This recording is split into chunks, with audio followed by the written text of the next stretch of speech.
The video that you're about to watch is about signs. And the artifacts, we've got a lot of them. Quite a few of them are kind of strange.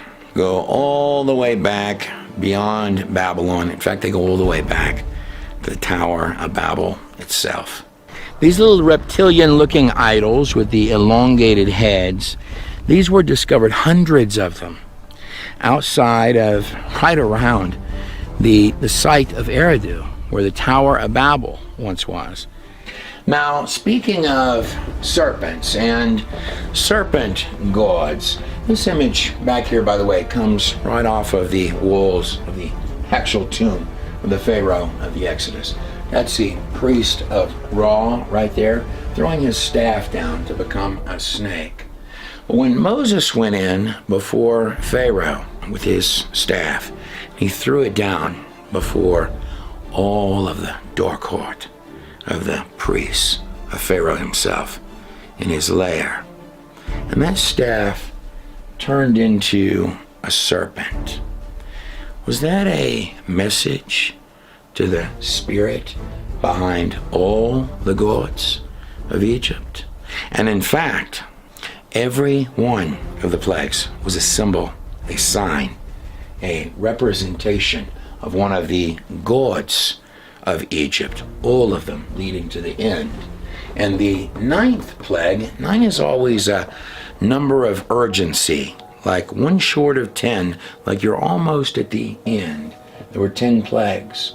Right here you have Ra, the sun god, the ninth god to be challenged. The falcon-headed sun god, that's the sun disk on top of his head, encapsulated, owned by the serpent. And then there would be 3 days of darkness. It said it was darkness so thick that you could feel it.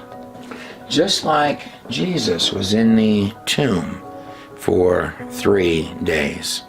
Whatever the case, on this occasion, the 9th plague, all in Egypt knew that the sun god Ra, you're seeing a priest thereof, with a staff becoming a serpent.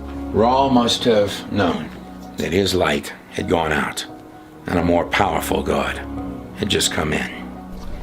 All right, this is Trey Smith of God in a Nutshell, and we're about to take a journey together into the ancient world. Oh my goodness, this is a sharp cliff. Look at the edge of that. Now, what's interesting in Egypt's journey, did you know that the Hebrews, the slaves, danced out with all of the Pharaoh's gold? But coming back to Ra, Ra was the largest god of all Egypt. Well, save for Pharaoh himself, the god king of all earth, the actual sun god. And it's always the firstborn of Pharaoh that becomes the next sun god, the next god king, the literal son of God to all Egypt. And it was on the 10th plague, the last plague, where they were asked to paint the symbol of the Tav, the 22nd letter, the last letter of the Hebrew alphabet. This is its pre-Canaanite form right here behind me, coming all the way down to the last letter. The cross, meaning sign or mark, having a numeric value of 400. But they were to paint the blood of the lambs, the Passover lambs, on their doorposts. And they were to do this specifically on the 14th of Nisan, the first Passover, the exact day that Jesus would be crucified on the cross. Nearly 1,400 years later, be crucified on Passover, the Passover lamb, as if it were a sign. Sign or mark. That's what the symbol of the Tav means. It's the last letter of the Hebrew alphabet. Tav, just like the letter T, even with the same sound as the word truth. The Aleph to the Tav, the first and the last.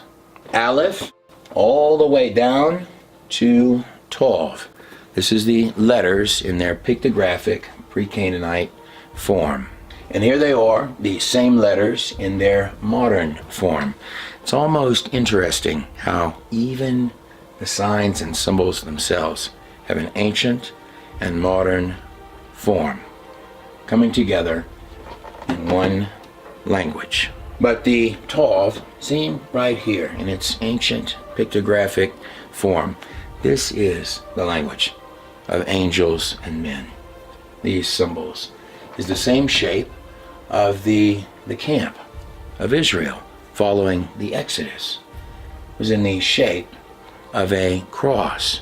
If you follow the exact instructions and numbers given to you in the book of Numbers, it was a giant moving cross with the heart of God, the fire of God, and the priests of God, the Levite priests of God, right in the heart, the center of that sign or ancient pictographic mark.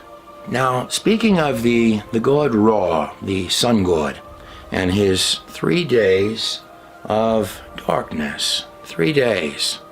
The 3 between light and dark, 3. If one were going to meet darkness on its own platform, its own level, its own playing field, and like razor precision, a sign or symbol pass right through it like a sign or mark. Well, there were 3 crosses when Jesus was crucified, and he was in the center of 2 thieves. They don't even get names. Always notice the details. He was between 2 thieves, the one on the right and the one on the left. The one on the left mocked all the way to the end. The one on the right was mocking, but changed his heart and said, "If you really be who they say you are, would you even remember me in your kingdom?" And Jesus looked over at that thief, that nameless nobody thief, who can't do anything with his hands or his feet. There's nothing left he can do to save himself. And Jesus said, "Assuredly, today you will be with me through the door of paradise." Here speak, here is the Golgotha. Golgotha. Yes. Golgotha here. Here the cross, you understand? Here can the cross. Okay, so you believe the cross was on top. You believe the cross was up here on top of Golgotha. Yes. Here all the people speak here. Here Golgotha, here, near, yeah. But there were in fact 3 crosses on that dark day. And Jesus would be in the tomb for 3 days. And in fact, on that cross, that Tav, that sign or mark, there were 3 Vavs. Now the Vav, seen right here in its pictographic form, the Vav represents a nail, is what it represents. The Vav is the number 6. It is the number of man. Now the rabbis believe that the Vav, number 6, is the only letter of the Hebrew alphabet which literally connects heaven to earth. And just so coincidentally, it is the Vav. In fact, 3 Vavs. Here's the ancient Tav, meaning sign or meeting the mark. And 1, 2, 3. 3 Vavs, 3 6s, 3 nails, 1 in each hand and 1 in the feet. So it was indeed the Vav, the number 6, 3 of them, that were connecting Jesus to that cross. But the truth is that it wasn't the nails that held him to that cross. It was his love for you and me. But whatever the case, that was Jesus was crucified on the 14th of Nisan. The first Passover was on the 14th of Nisan, 1400 years before. And there were 10 plagues, a number of completion. 10 is a universal whole letter. There were also 10 commandments that were given to Moses following the Exodus. 10, the number 10 in Hebrew, is the Yod. Coming down from our Aleph, past our Bet, that's where you get the word. Alphabet, Aleph, Bet, comes from this language behind me. Coming from our Aleph all the way down to our 10th letter, just like there were 10 plagues, or Yod, dangling right there. Like a little thought, an idea, the Spirit of God, a little Yod, just dangling through the gateway between heaven to reach in to earth. The number 10. Well, as coincidence would have it, if I move from my pictographic form of the language, coming down to the last letter, the sign or mark, the cross, in its ancient form, and I come over to the modern form of the language here on the screen behind me, coming all the way down, you're going to find that this last number, the number 400, and the letter above, the Tov, the sign or mark, has changed. It's now become a doorway, a gateway.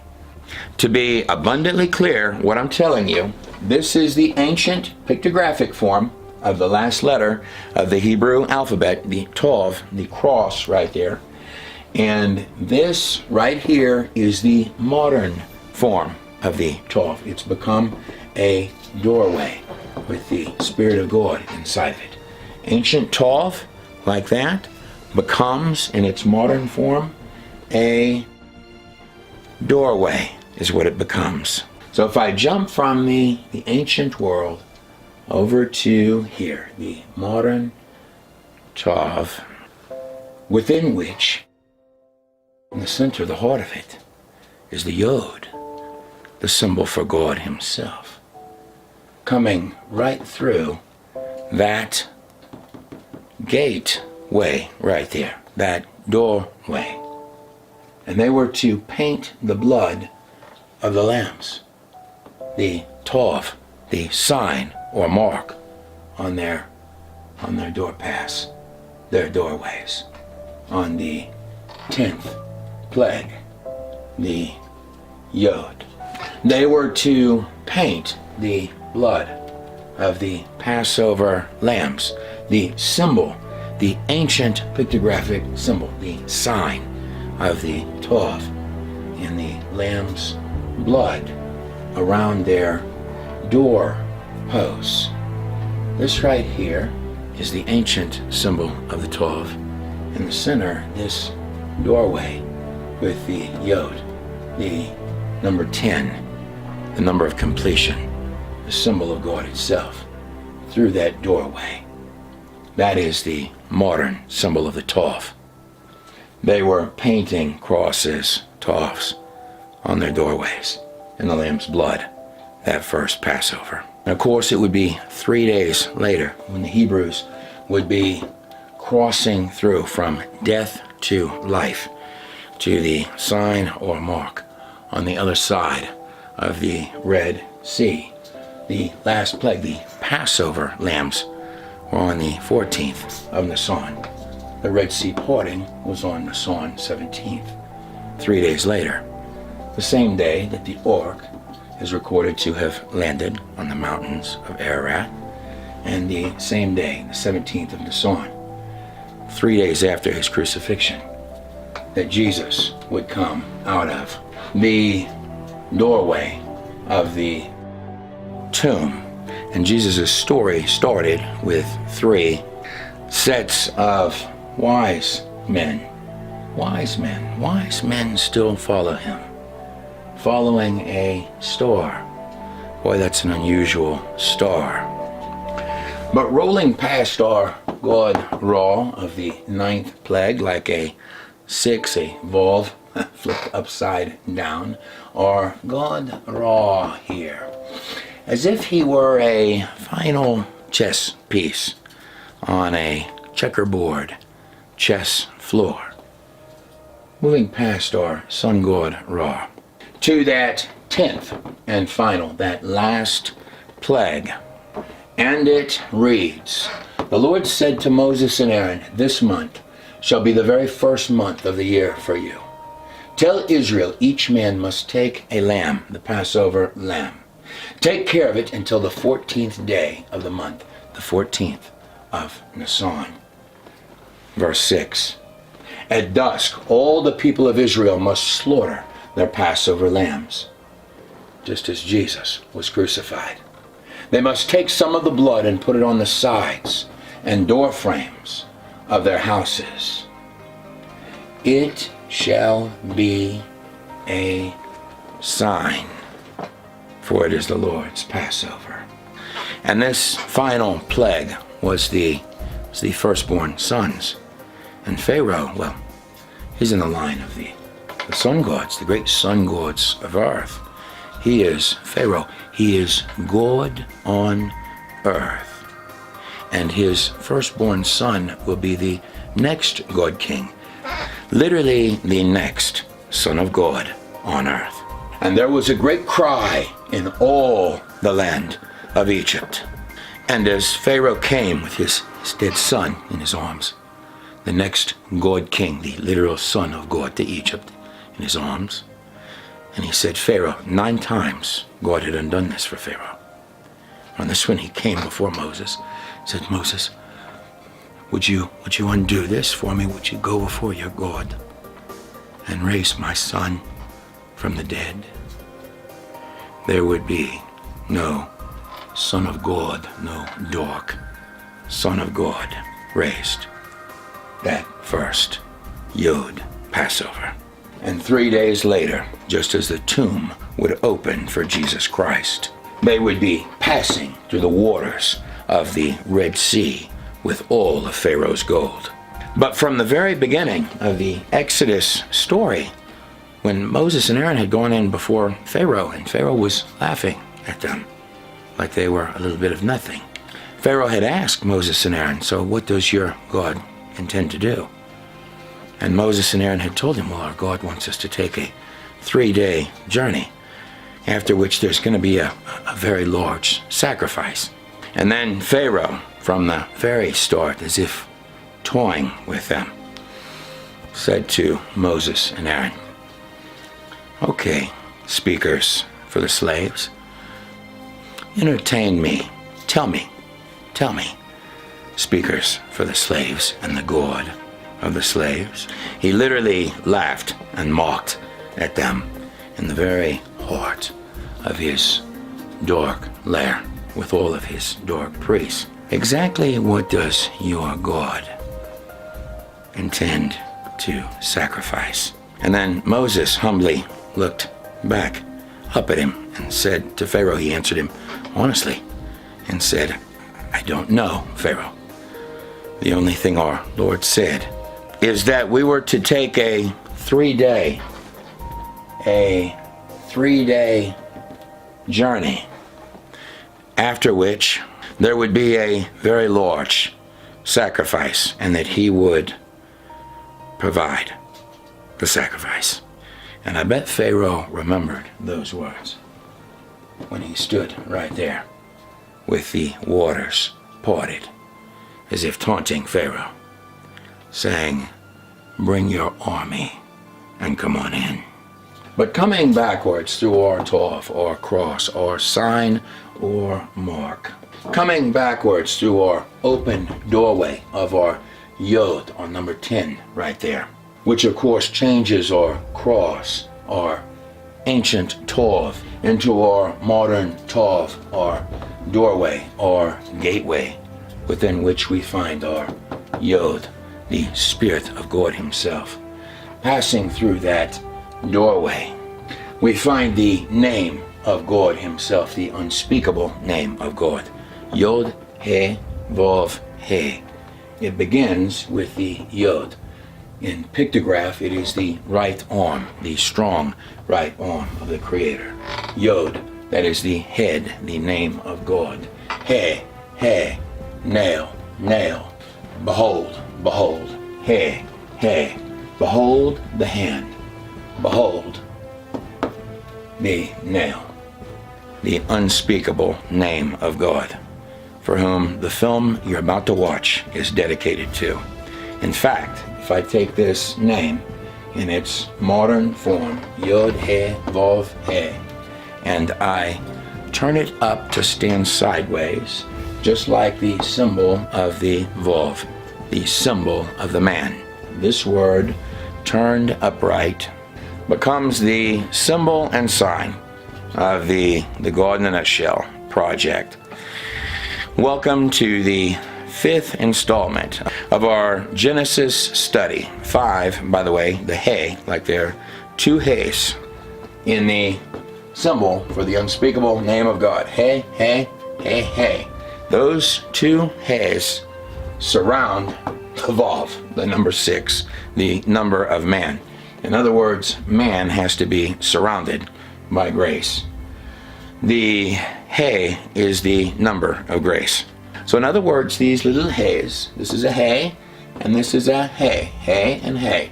Same thing as up here, the pictograph of the little man with his arms up like he's giving praise and joy to God. Those number 5s is what those letters are. Those number 5s, 5 is the number of grace. So the name of God has within it a double dose of grace surrounding the man, the number 6, the Vav, which we're going to need a lot of in this video because we're going through a lot of ancient symbols, not all of them, a lot of them pagan stuff. So all glory for this video is given to Yod He Vav He, the King of Kings and Lord of Lords. But to truly understand Egypt and the gods of Egypt, our chess piece gods on their checkerboard floor in their 9th and last, they're getting close to the final hour. We are going to be heading backwards into Babel, where the Tower of Babel rose, and over into ancient Egypt. So without further ado, let me welcome you to Signs, Symbols, and Legends.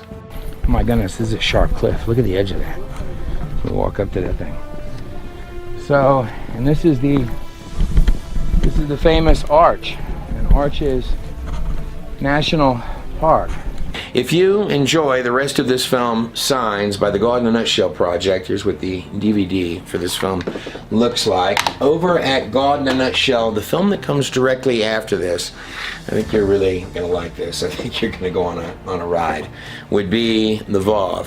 One will rise and another will fall. This is the DVD for the film Vav on the screen behind me. You can also stream all the films, all the new films, immediately over on the partners section of the God in a Nutshell project. This includes, of course, Nimrod, Vav Part 1 and 2, and our entire Genesis series that we have been going through. The partners section has roughly the cost of a modern day movie ticket. I think you're about to go on some real adventures. If you do get entire sets of the Genesis series on DVD, it also gives you the option to enter the partners section with a free month at a discounted rate. This way you don't have to wait for the movies to arrive, but they do look nice on a coffee table. If you do decide to visit God in a Nutshell at any point or following this film, you will notice that in that partners area that all of the films, most all the films, we do have some free films in there that are surprisingly good. They're all good films. But the Vav 1 and 2 and their extended versions are in the partners section. All of the films in the partners section probably are going to say play preview on there. When you become a partner with God in a Nutshell, that button stating play preview will change on all of the films to play film. And I think you're going to find some both spiritually and intellectually satisfying rides back in there. Without further ado, let's begin the journey of signs, which would be followed by Vav Part 1 and Vav Part 2. And I don't know how safe I feel standing right here, but this is gorgeous. I'm Trey Smith of God in a Nutshell, and let's start the video. Okay, so we're going to take a look at some ancient legends that go all the way back to ancient Samaria, and what would take rise. Ancient Sumer and Akkad. This down here is generally recognized as ancient Sumer, where the Tower of Babel was. And up here, this area would be Akkad. These two areas together would come later to be known as Babylon. Now, this list that I have here on the screen is a correlation of the rulers of ancient Sumerian kings, as they're given to us not just on the Sumerian kings list, but on a collection of documents like the ones we have here, including the Utu tablet, their highest and most character, Utu, the sun god, the original sun god. And I'm also going to be completely correlating pretty much all of the pagan characters, right off their walls, right off their rocks, right off of their legends, with the pages of Genesis, with the actual biblical text. We're going to talk about the birth of Egypt and the birth of Babylon, and how all of it, including the people, match point by point, one by one, with your biblical pages. In other words, if I haven't already upset the universities by this point, they're going to be really angry. So I guess it would be appropriate we begin with the very basics, with Noah and his three sons, Shem, Ham, and Japheth. And if you recall, it was through this lineage of Ham that something happens in Genesis 9, where Noah basically says, pack your stuff, son. We're going to need you to go. And Ham has this son, Canaan, who would birth the Canaanites. The pathway we would go if we were headed towards the Canaanite god, there's Tammuz or Dumazid or Pan, the goat down there. The direction we would go if we were looking for the child sacrifice god, Baal. So that would be coming through the lineage or the bloodlines of this line here, going from Noah, Ham, Cush, Nimrod, on through Tammuz, Marduk, Mardon. All the pantheon of gods of Babylon are going to come right through here. Now, this lineage up here, Shem is going to lead through Abraham, ultimately is going to lead through to Jesus Christ. Now, on the Sumerian kings list, which I'm holding right here, it's going to state to us as the document begins. It's going to tell us that when the kingship was lowered from heaven, the kingship was in Eridu. Now, Eridu, seen on this map of the Fertile Crescent behind me, Eridu is the location of the Tower of Babel. Right there is what's being talked about on this document. It's stating, it's correlating the kingship of all earth, and we're the gods, these were underworld gods, making their entrance, and connecting that to the location of the Tower of Babel, otherwise known as the Ziggurat of Eridu. They're naming their tower where they're going to summons the dark god after Eden, basically, where Adam was created by God and communed with God, is what they're naming the area of their tower for. Bab-El, Bab means gate, El means God. This is the gate of the summoning of the God. Today in modern English, the word means gibberish, rambling. But our text goes on to tell us when the kingship was lowered from heaven, the kingship was in Eridu. Immediately following that, it's going to tell us about eight pre-flood kings.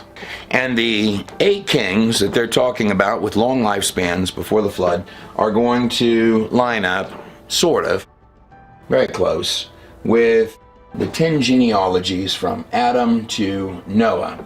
A genealogy that most literally means, man appointed mortal sorrow. The blessed God shall come down, teaching, that's Enoch, the number 7's name. His death, whose death? God's death. God's death shall bring the despairing rest and comfort. Rest and comfort is Noah's name. So in terms of the pre-flood world, on the pages of Genesis, there are 10 names in this genealogy, this pre-flood genealogy going from Adam down to Noah. On the Sumerian kings list, you have same pre-flood world, same list, but on this document, you have 8 that lived before the flood that we're reading about, the flood of Noah that we're reading about. 8 kings that lived right in here, right in this range, for an enormous amount of time. Just like you're reading in the pages of Genesis. And these right here are the genealogies, the 10 generations from Adam to Noah as they're given to us in the book of Genesis.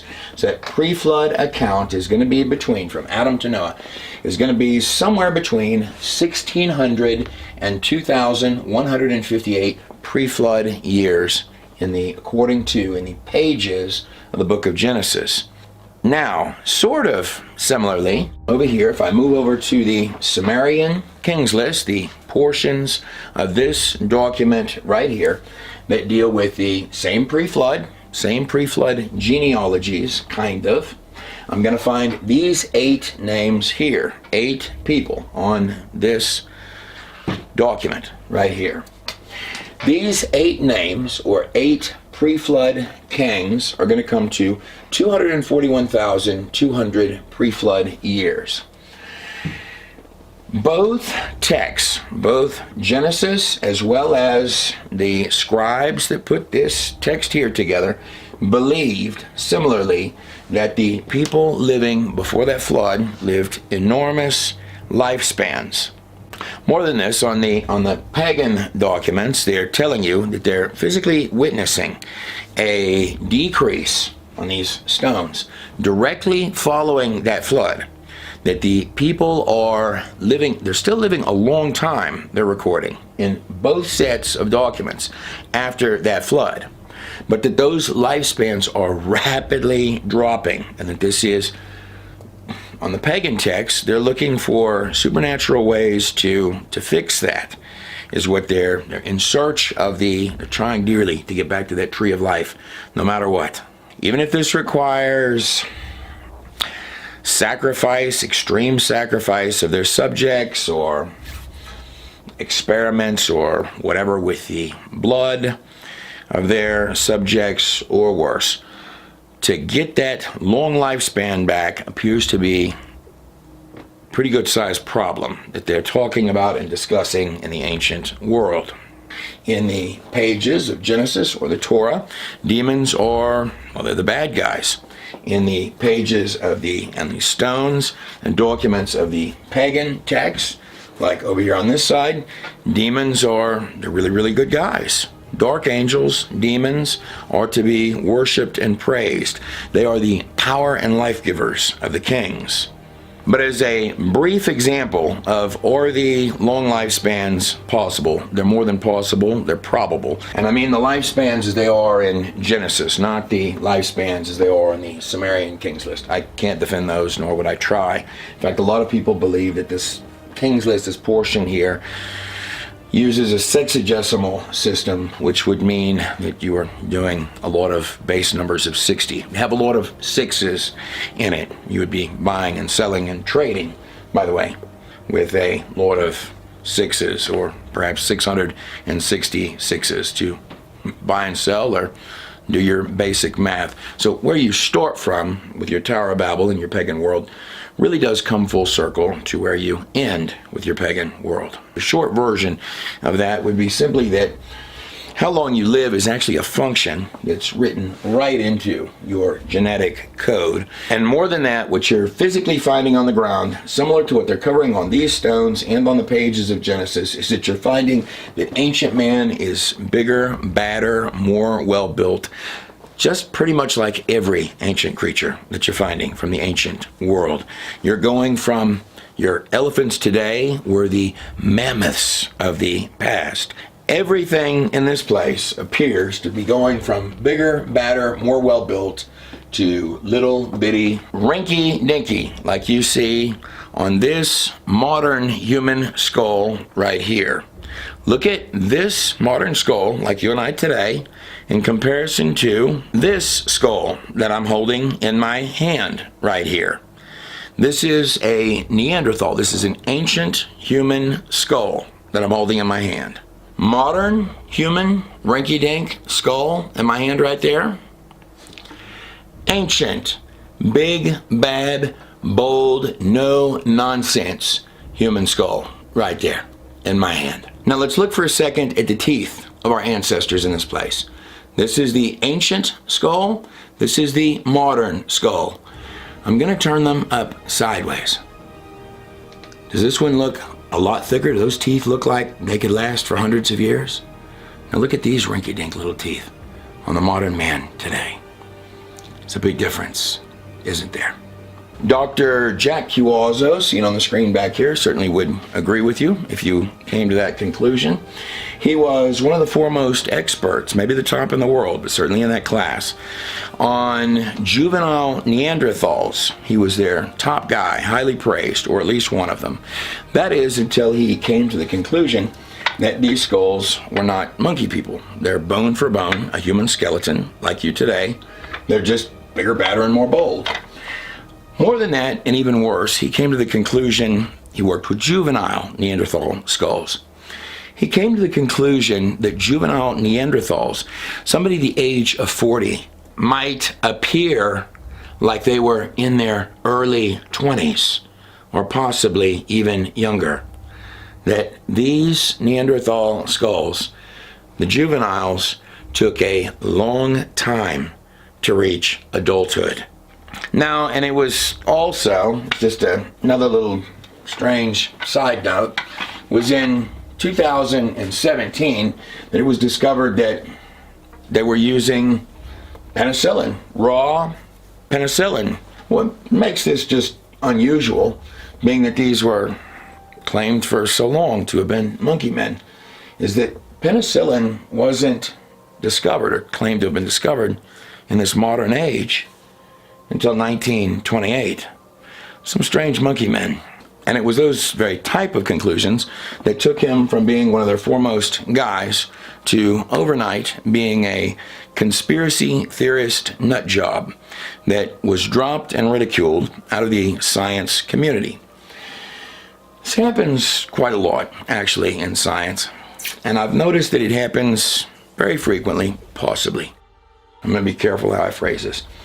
When the opinion of a doctor disagrees with the opinions of the grant funders of the university, that could turn out poorly. You don't want to rock the guys in the pyramid at the top of the boat. Man could very easily go from being at the top of his game to being a whack job nutcase and conspiracy theorist, all combined in the course of a day with the wrong conclusions. Possibly. I submit to your hands. Here on the back of the screen, you have more creatures from the past. A lot of things that you find in the ancient past. Most all of them are bigger, badder, more well-built creatures. Even the size of them. Many of these animals couldn't even live. Creatures that we find underneath the ground. And they're buried in graveyards. That's because animals herd.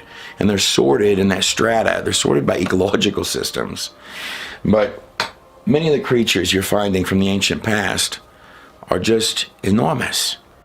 And they'll give them names like the hell pig that's here. But it's just the size and scope of what the creatures were back in the past. Here behind me on the screen is a picture of Sir Richard Owen. He coined the term we use today, the word dinosaur, a science word, just basically means terrible lizard. Before that, they were just simply called dragons. Sir Richard Owen is pictured here standing next to an ancient moa. In short, it's just a giant ancient ostrich.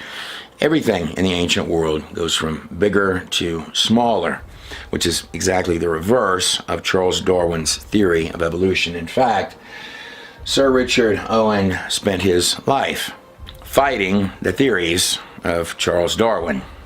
Today, in this modern age, his word dinosaur is heavily used, maybe the most used, as the claimed evidence for Charles Darwin's theory of evolution.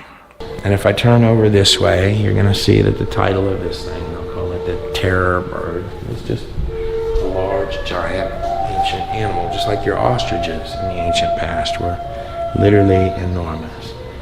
This is what they call the terror bird. I, for one, think Dr. Jack Cuozzo's observations were probably correct. And I'm not even a doctor with an expertise in Neanderthal juveniles. So I lay in your hand, does this skull here look bigger and badder, like Dr. Cuozzo thought, than this skull right here? If you believe it does, then you, my friend, might be a conspiracy theorist and not even have known it. But for the purpose of this moment, we'll debate long lifespans, the extent and length of them, at another time or place. What I'd like to draw your attention to are the lists themselves, the differences and similarities in these lists. So we start on the Genesis side with Adam. Adam, it means man. Now if I jump from here, Adam, over to the first one listed on the Sumerian kings list, after the kingship was lowered from heaven, the kingship was in Eridu. We go from Adam to Alulalam. Adam, Alulalam. A lot of people believe we're referencing one and the same Adam in that portion of both texts, Genesis and the Sumerian kings list. But wait. If we come down on the Sumer side, now you remember how I told you in the biblical text or the Torah, demons bad. In the Sumerian texts and their documents, like the Eridu Genesis and my hand right here, demons good, fallen angels good. I come down this list to the third one down, and a very strange thing happens. We're at the end of each of these names, we're adding the ending name is Anak or Anak. Now that naming convention on this stone could pretty quickly make you think of the passage from Numbers 13:33. You gotta love the numbers on this stuff. Numbers 13:33. There we also saw the giants, the Nephilim, the fallen ones, the sons of Anak. And we were like grasshoppers before them. Now, the word Anak, or the sons of Anak, is always a tie-in to this concept of the Nephilim, or fallen angels, or the events of Mount Hermon, at the base of which you have Pan's cave, where they would do human and child sacrifice in that cave. But the events of Mount Hermon, from both Genesis 6 and Enoch 6, the fall of the angels. And there's always a tie-in between that word, Anak, and these events of fallen angels. So is that what we have in view right here on the Sumerian kings list, beginning with the third one down on the list, when we start with In Min Lu Anak. In Min Gal Anak. There are four of these that end with the word Anak, coming from before the flood. Also, our names have changed. We've gone from just Adam or Alulalam to beginning with the word In. In means Lord, just like you would say In Merker is the name of Nimrod. In means Lord, dark Lord Nimrod, something more than a king. These are Lord Anaks, Lord Anakis, four of them listed right here on this stone. Just like we read in Yasher 12, the sections dealing with these dreams that Nimrod is having, where he says down here, he's dreaming that Abraham is coming out of the fire and is ultimately going to destroy him, and his lineage, his dark empire, will be destroyed by Abram. So what does Nimrod do? He goes before his Anaki priest. He goes before his Apkelu, wise, sage, witch doctors, and the wise servant of the king, King Nimrod, whose name was Anaki, answered the king, saying, "This is nothing but the evil of Abraham, and his seed, which will spring up against my lord and my king in the latter days." That was the advice of his head witch doctor, Anaki, presumably the same Anaki for whom you're going to get this bloodline right here, where we have the giants, the Nephilim, the fallen ones, the sons of Anak, on this side of the flood. What was Anaki summoning for Nimrod? We have literally 1, 2, 3, 4. 4. Here they are, right here. 4 of the 8 are listed as Anaks, Lord, Dark Lord Anaks. Do we have fallen things in view that they're claiming? Fallen things that they're claiming as lords and kings before the flood in view on this text? My opinion would be, yes, we do. And right in the heart of them, we have this name here, Dumazid. Dumazid is another name for Tammuz. The character, you have Nimrod, you have Envenna, and you have Tammuz. So Tammuz is listed both before and after the flood, according to their Sumerian kings list. And he's right there buried in the heart of these Dark Lord Anaks. Isn't that interesting? Or are they just naming their weird-looking kid after a pre-flood demon? Take your pick. This is Enkidu back here, also called Dumazid or Tammuz, all names for the same character right here, Enkidu. This artifact is from Iraq. Enkidu, of course, means Enki created, Enkidu. There's the Enki right there, stepping out of his portal of abyss. So, but I'm going to lay all of that humbly in your hands. On one side, demons good. On the other side, demons bad. But coming back over to our Sumerian kings list, passing the pre-flood section where we have 8 kings that ruled for an enormous amount of time, it states next, then the flood of Noah, the flood of Utnapishtim, then the flood swept over, and the kingship was in Kish, or Cush. Now, the city of Kish, or Cush, is right here. Here's the Tower of Babel. Here's the city of Kish, or Cush, which is about halfway between the Tower of Babel and where Noah's Ark landed on a map of the Fertile Crescent. And Cush, of course, is the son of Ham, the son that Noah threw out of the camp and said, "Get lost, son. We don't want you around anymore." Cush is the son of Ham.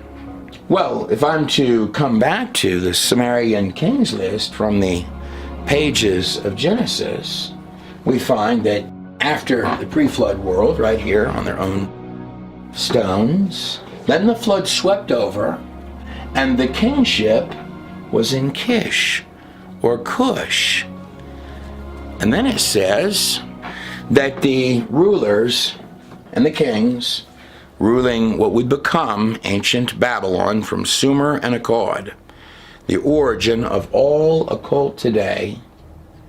Well, what it states next is after the kingship following the flood was in Kish, or Cush, Ham's favorite son, for whom he passed the garments that he stole from Noah that would end up with Nimrod. Well, it states next that the kingship in Kish is going to be began by Utu on all of these holy and sacred tablets here. And the Utu's son would be Meshki and Gasher, founder of the city of Kish or Cush, right there, who was of course the father of the tower builder himself, Nimrod, Odin Merkur, right here. Next one down in Sumerian, if you like. But I'd like to rewind backwards from Nimrod through Kish or Cush, founder of the city of Kish, back to Noah's rebellious son, Ham.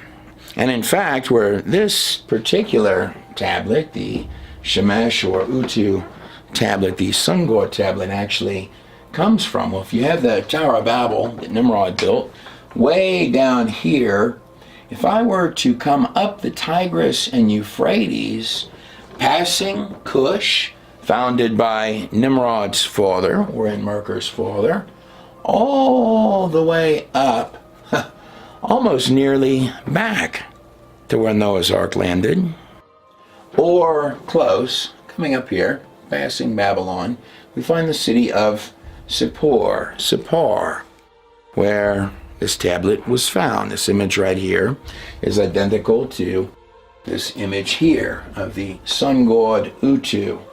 Now, his city or place, the Ebabar, well, his home, his temple was, Ebabar means the White House. That's where the sun god lives, the White House. In fact, maybe all of your systems have roots that go back to those three suns and back to Babylon. I would state this, though. Even God himself has heavily worked over time right through the heart of Babylon and Egypt. In Egypt, the sun god is Ra, generally represented by the right eye, or the masculine, the sun god, the head chief of chiefs, the sun god. There's the right eye of Ra. The left eye, which would be Horus, the son of the royal family there. Easy way to remember this is Horus, left eye, no sun on his head. Ra, basically the same falcon with the sun disk on its head, encapsulated or owned by the snake. But hopping backwards from ancient Egypt, and there's Ra again right there, over to the falcon-headed Ra. Notice the bird's heads. Hopping from over there to the empire just before it. You have literally 6 ages of empires before the death of Jesus Christ. Romans, Greeks, Persians, Babylonians. Babylon is an amalgamation of Sumer and Akkad. What it actually is ancient Assyria. Before Babylon, you had the Egyptians, where the eye of Ra would take its rise. Before then, you had the empire of Nimrod, Sumer and Akkad, otherwise known as ancient Assyria. Located on your map right here. Sumer, where the Tower of Babel was, right in this area, and Akkad, where Utu, the sun god, would found his empire after running away from Utnapishtim, Noah's name, in the Epic of Gilgamesh. Utu, right here on this tablet, who founded the first White House. In fact, later, as we move on down here, he had 2 White Houses, 2 capital empires of Sumer and Akkad. Another one right down here, just a stone's throw from the Tower of Babel. Down here in Larsa. Now, I'd like to take a look at our first founder of the empires of Earth, Sumer and Akkad, on his tablet coming from up here in Akkad, where Babylon would eventually rise. Utu, or Shemesh, seen sitting right here on his chair right here. I want you to notice of the three coming before the sun disk, the last one, or perhaps the youngest one, who's going to get the blessing, and according to the tablet, and become the, see, three there, youngest, become the sun god, with indicated by the sun disk on the tablet there, and become the Shemesh, the first sun god of earth. This is a close-up of the top of that tablet up there. These documents were kept in the treasuries of kings, which is where this one was found. In short, later kings of Sumer and Akkad are letting you know, they are definitely letting you know on the Sumerian kings list what lineage that they come from, and that lineage is stretching all the way back to this claimed holy set of people right here, leading to the first sun god. They're in the lineage of the first sun god, going all the way back to Utu, right there. That's what they're telling you. We're important. We get to write these laws and these rules and these festivals in this bottom section here because we come from this lineage here that's on top of, came from the other side of this water imagery here, came from the flood, most specifically the sun god Utu. But no matter the case, that's pretty much what all of these tablets, like they're all talking about the global flood and who came from the other side of it. And these tablets came from right up in here, is where they came from. But rising upwards above our water imagery right here, which noticeably the water imagery on this tablet is what separates the text below, the cuneiform writing below, from the holy figures in the imagery above. Notice also the last one down here, for whatever cause, the last one, or perhaps the youngest one, is wearing an identical outfit, the only one of the three, wearing an identical garment to the Utu, the sun god, the Shemesh here. I'd like to draw your attention to these three symbols at the very top, located right here on this tablet. These symbols beginning with the crescent moon. It's the symbol of the god Suin, or Sin. Now the god Suin, or Sin, or more directly, the god Sin. This, by the way, is an Akkadian god, just like Utu's first Ebabar, his White House, his temple White House, would be in Akkad. So this is the name of our first unholy trinity of gods in Akkadian. It's like the Epic of Gilgamesh is written in Akkadian, first opening empire. Sometimes also called Nana in your ancient documents, your ancient stones. This means he's the moon god. He is the illuminator, perhaps where you get concepts like the Illuminati from the illuminator. That's quite literally what it means. This is the god Sin, or Sin, or Suin. He is the moon god, indicated by the crescent. So if I'm taking my Akkadian, or my cuneiform, and by the way, if you take a look at these tablets here, take a look at that little tiny cuneiform writing that's on that tablet. Imagine how good that their eyesight had to be to actually read that writing at that time. But the Lord Inzu here, notice the crescent on this side, the two little horns on this artifact here. Inzu, or Zu-En, or Lord Suin, Sin. Well, in always means, so that means Lord. And over here the Zu, That means wisdom. You could also do this like the Zu, being Abzu or abyss. So this is the Lord of wisdom from the abyss, from the basket of the ancient Abzu, the wisdom of the pit is what it is. Like a serpent with knowledge coming out of the basket, the abyss. Lord of the illumination, the illuminator of the moonlight, the crescent moon. Lord of wisdom. This is all dark wisdom. In fact, demons, the word demon commonly means knowledge. They're really, really smart, but they're using that wisdom to trick you, to deceive you, to lie, steal, cheat, kill, and destroy you. But there's no argument, they're really, really smart. The Lord of wisdom in Zu. He's often represented, now watch the numbers here. He's often represented by the number 30, or 3 little strikes is what they would be in cuneiform. Going this modern day to also be, well, in Roman numerals, it would be the XXX, the 3 X's. These are all symbols that encompass the moon god Shun or Sin up there. If you like, he is the god of riches and greed. He is the god of the blue moon light. Here I have on ancient temple imagery, you can see the crescent.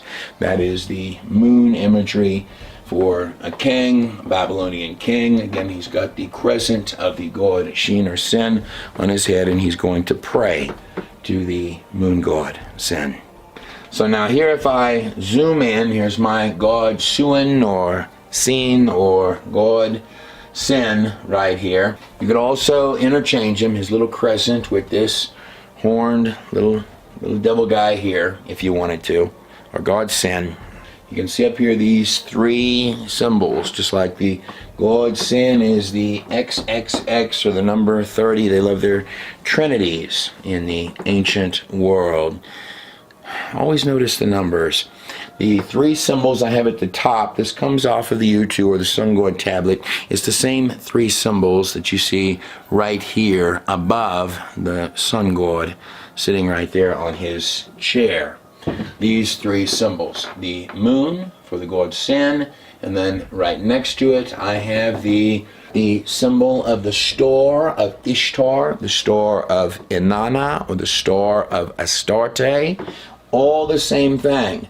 The female counterpart, the star, the actress, the seductress of the mix, the royal unholy trinity here. Here is a larger version of her. She's interchangeable with Ishtar or Astarte. This is Inanna. Notice that she's got the bow and arrows coming from her back. She's got 6 of them, by the way. Also got 6 little horns on top of coming out of her head. That's called a horned helmet that she's got right there. Now she's going to be the first consort of the sun god Utu. She's his first consort, often so close she'll be described as a sister. Shouldn't do those kind of things with anyone you call your sister. Ultimately, she's going to end up also being the consort of Nimrod, and then as kind of everybody's wife or consort. In fact, when you've got one woman that's sort of everybody's wife, there's a word used for that, but it's generally not wife. But she also is seen here in her imagery, and she's subduing a lion. That symbolism is because they believed in the ancient world that the stars were a language. And that is also the consort of the god Sin. In fact, she's going to be filled with the seed of sin, as we will talk about a little later. Now, you'll also hear this term perpetual virgin in the ancient Babylonian text. This is not like you and I would think of. What this means is that whenever she loses the virginity, she regains her flower every time. A perpetual virgin means actually, like everything in the cult, it means the absolute reverse of what you might mean by the word virgin. She's holding captive the lion because Well, everyone in the ancient world believed that the stars above, were a language, that the history, the future, was written in advance in the stars above. Going from Virgo, the Virgin, I assure you, Inanna does not qualify, or Ishtar or Astarte, for being Virgo, the Virgin, coming full circle around to Leo, the coming lion. So in short, a good and easy way, real easy way to look at this is they were worshiping the planets and the stars. So planets were called wandering stars. They're worshiping the planets and the stars as opposed to the creator of the planets and the stars. And more specifically, in this instance, the signs of the sun, the moon, and the star. So you would have a person, a star or celebrity, behind which you had a spiritual entity represented by a planet. And you were worshiping these stars and planets and the people with the spirit of those gods behind them. So in our opening world, Inanna would be our star, our seductress, our celebrity star. The god Sheen or Sin with the moonlight, with the crescent. And then you have the sun god with the sun disk, Utu, right there. And Utu's sun disk, which is actually a calendar. So in the origin of our sun gods, going all the way back to the beginning, this is the first sun disk right here. It's the same disk that's on this tablet. Well, before Utu was the sun god with the sun disk, he's displayed on tablets like this one, coming down out of some set of mountains to found those first. He's the great father of all those first cities that would become Babylon. The sun disk is not just a sun disk, it's quite simply, it's a calendar, just like the Aztec or Mayan calendars. It's knowledge that he came back from the gods that lived in the mountains. That'll become important. He's coming forth out of the mountains. And this is part of the godlike knowledge that he has of the times and seasons that you have between each cardinal point, north, east, south, and west. These represent seasons or months. You have 3 months, 1, 2, 3, 1, 2, 3, 1, 2, 3, etc. Winter, spring, summer, and fall. In short, Utu knows that you plant in the spring and that you harvest in the fall. Utu is godlike and deserves to be fanned and waved as he sits there, while all others bow and plant and reap and bring him the harvest in every possible way, because he has this knowledge that he claims he got from the gods in the mountains. In short, the man had a calendar, keeping track of the months. This is the first set of technologies. Utu's going to hold back that knowledge from the common man. That's part of what makes him the sun god. So they're worshiping Utu in Sumer as the sun god. Over here, nearly identical imagery. Here's the Aztec sun god or sun calendar on this side, with the sun god sticking his tongue out from the middle of it. So they're holding back knowledge of the signs and seasons, almost exactly like a technology they're holding back to elevate themselves above the common man. They're having you worship them as little bitty stars behind which they're claiming and stating on all of their little rocks that there are powerful spiritual dark entities.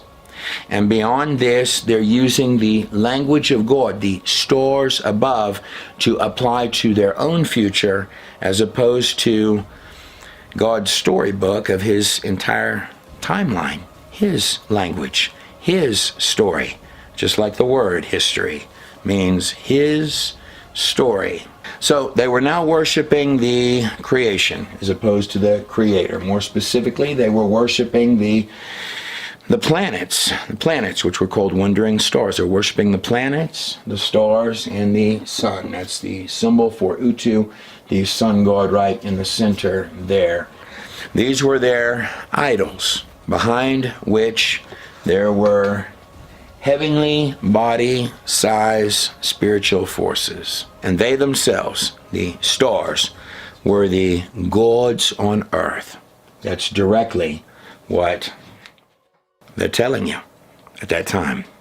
So in short, in the ancient world, in the Babylonian, the pagan ancient world, they were following stars, creating their own stars, making themselves gods unto themselves. But they were following a different set of stars. Boy, when the three sets of wise men came, actual wise men, that's an unusual star they were following. Well, whatever the case, speaking of Leo the lion and constellations, Inanna being a star unto herself. Notice she's always portraying herself with wings. I believe that was probably an actual outfit that she wore. But whatever the case, Inanna, or star unto herself, always has the symbol of the star in this set of three symbols that always go back to the very beginning. You'll find these three symbols posted all over Babylon and the opening of the New World following the flood. And our next symbol down, our last symbol of the three, is the symbol of the sun god, the Utu, the Shemesh, the originating sun god with his sun disk. Now, I'd like you to notice that he's wearing this is called a crowned horned helmet that he's wearing on top of his head. Very, very similar to what we see, if you look down here, on top of Inanna's little head. She's wearing this crowned horned helmet. A little different variation thereof, but these are called crowned horned helmets that they're wearing on top of their heads. So the summary of this is that you're looking at what they're declaring is that they are literally, they're greater than kings. This is a lineage of gods coming through the originating sun god. That's why you find in both Babylon, starting out there, where Utu was with Nimrod, that it's ancestor worship coming through the lineage. Same thing over in Egypt with their sun gods. It's ancestor worship. They are worshiping their ancestors all the way back to the originating sun god as literal gods on earth, is what they're telling you. One stage further, though, what they are stating on pretty much all of their stones, this is my hand, this is the Eridu Genesis. Eridu is where the Tower of Babel was, is that they were doing hardcore occult rituals at the heart of these births of the new sun god, at least going back to the very beginning. It's as short and simple as this. Sun god plus our star Inanna equals the god Sin. Or you can do it the other way. Sun god plus the god Sin equals the next star to be born on earth.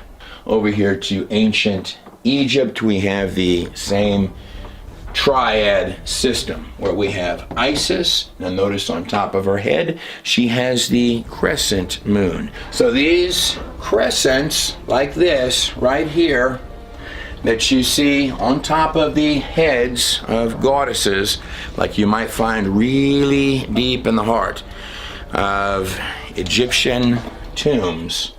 Well, these crescents for the crescent moon, it's the absolute same thing as the god Suan, the god Sin, the god Sin, going all the way back to ancient Sumer and Akkad. And of course, these right here represent say birth canal. That's what it represents. Who is being impregnated like a womb right here with the seed of the god. The sun god is impregnating through the moon god, is impregnating Isis, the image of Isis. Sun god impregnating through the use of the god Sin, the goddess Isis. Inanna, Astarte, any one of those names will work if you like. Next to her is the god king Osiris is standing next to her. The union of the two, like thesis, antithesis, synthesis, sun god, moon god, synthesis creating the god Horus, the falcon-headed Egyptian god Horus. Now, Horus over here, Horus, you could view Horus as the left eye, the moon Horus, the damaged, blackened moon eye for the moon god Horus. Over here, the sun god Ra, again with the sun on his head, encapsulated, owned by the serpent. But no matter which god you are to bow to in this Babylonian or Egyptian system, it's a synthetic recreation of god systems, is what it is. Because no matter whether you bow to the moon god version of Horus or his right eye, they're both owned inside the same bird, are they not? They're both the eyes of Horus. So whether you bow to the moon god or the sun god, you're actually bowing to the same bird. Perhaps a phoenix with two heads and two wings. Those could be a blue wing and a red wing, if you like, but two heads on the same bird. The phoenix is always displayed as rising from the ashes. That's its systems. And the two heads of the bird represents that no matter which one I feed, or no matter to which of these two gods within that system that I bow, no matter which head that I feed, I'm still feeding the single stomach of this one bird. Now, above the phoenix in this imagery here, we find the corona, the crown, atop which is the pyramid with the number 33 in this particular image. From behind which we have the illuminator rays of the sun god coming out from the all-seeing eye of the pyramid. But if we move our way backwards in time, away from the symbols and the definitions of the symbols and signs, but we go back to the origin of the symbols in Egypt's case. Looking at our sun god Ra, this is quite simply the later version of the sun god with the sun disk seen right here on the Utu tablet. Our sun god Ra and our moon over here, right eye, left eye. Both birds, in fact, both birds consolidated into one bird in Egypt. The god, the bird god, Horus, the child of Isis, who coordinates identically with Inanna or Semramses with the crescent on her head of ancient Sumer, Akkad, what would become Babylon. Well, Isis's son, Horus, can be seen right here as a baby in his mother. This is Isis right here in his mother's arms. Notice the baby Horus in this image looks like an actual person, an actual human being. Whereas in the symbology of Horus, like right here in the triad of these idols and statues, I have Isis here. Again, she's got the womb on her head with the sun disk. This is the god of the dead, Osiris, between them. And this is their son, Horus, with the falcon's head. They wanted you to notice that falcon's head in the symbology. So over here on this imagery, Isis, here's the little god Horus in Mama Isis's arms. He's just tucked right in there, and he's going to become the next sun god. In fact, what impregnated Isis with the next sun god, or the Horus, or the Tammuz, if you like, is she's been impregnated right here by the sun god. That's the sun disk. And these ladies of the night, these moon goddesses, which we find on everything from cylinder seals to statues and idols, these moon goddesses, literal mama birds with their wings, from Isis over here to Inanna. And again, I believe that the wings are because these were actual ritual outfits that they would wear. There's a lot of dress up in these occult rituals, probably even to this very day. But down here we see what would be the Babylonian version of this, the Ishtar. Notice she's got the crowned helmet on her head. In this imagery, she's got the owls of the moonlight at her feet. She's got little owl's feet. She's got the wings on her back. Up here again, this is from the Seal of Inanna.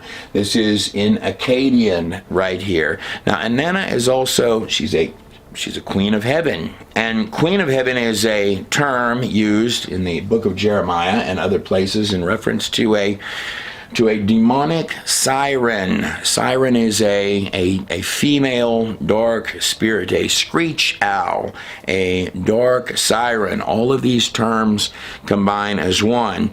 Referenced in the book of Jeremiah as an evil spirit, a siren.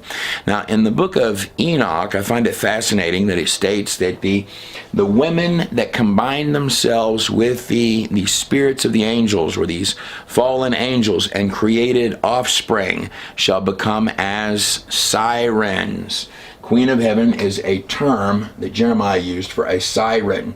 Here is the Eanna, or the house of heavens, otherwise known as the house of Inanna. These were major temples to this first unholy triad, with Inanna as the moon goddess at the heart of it.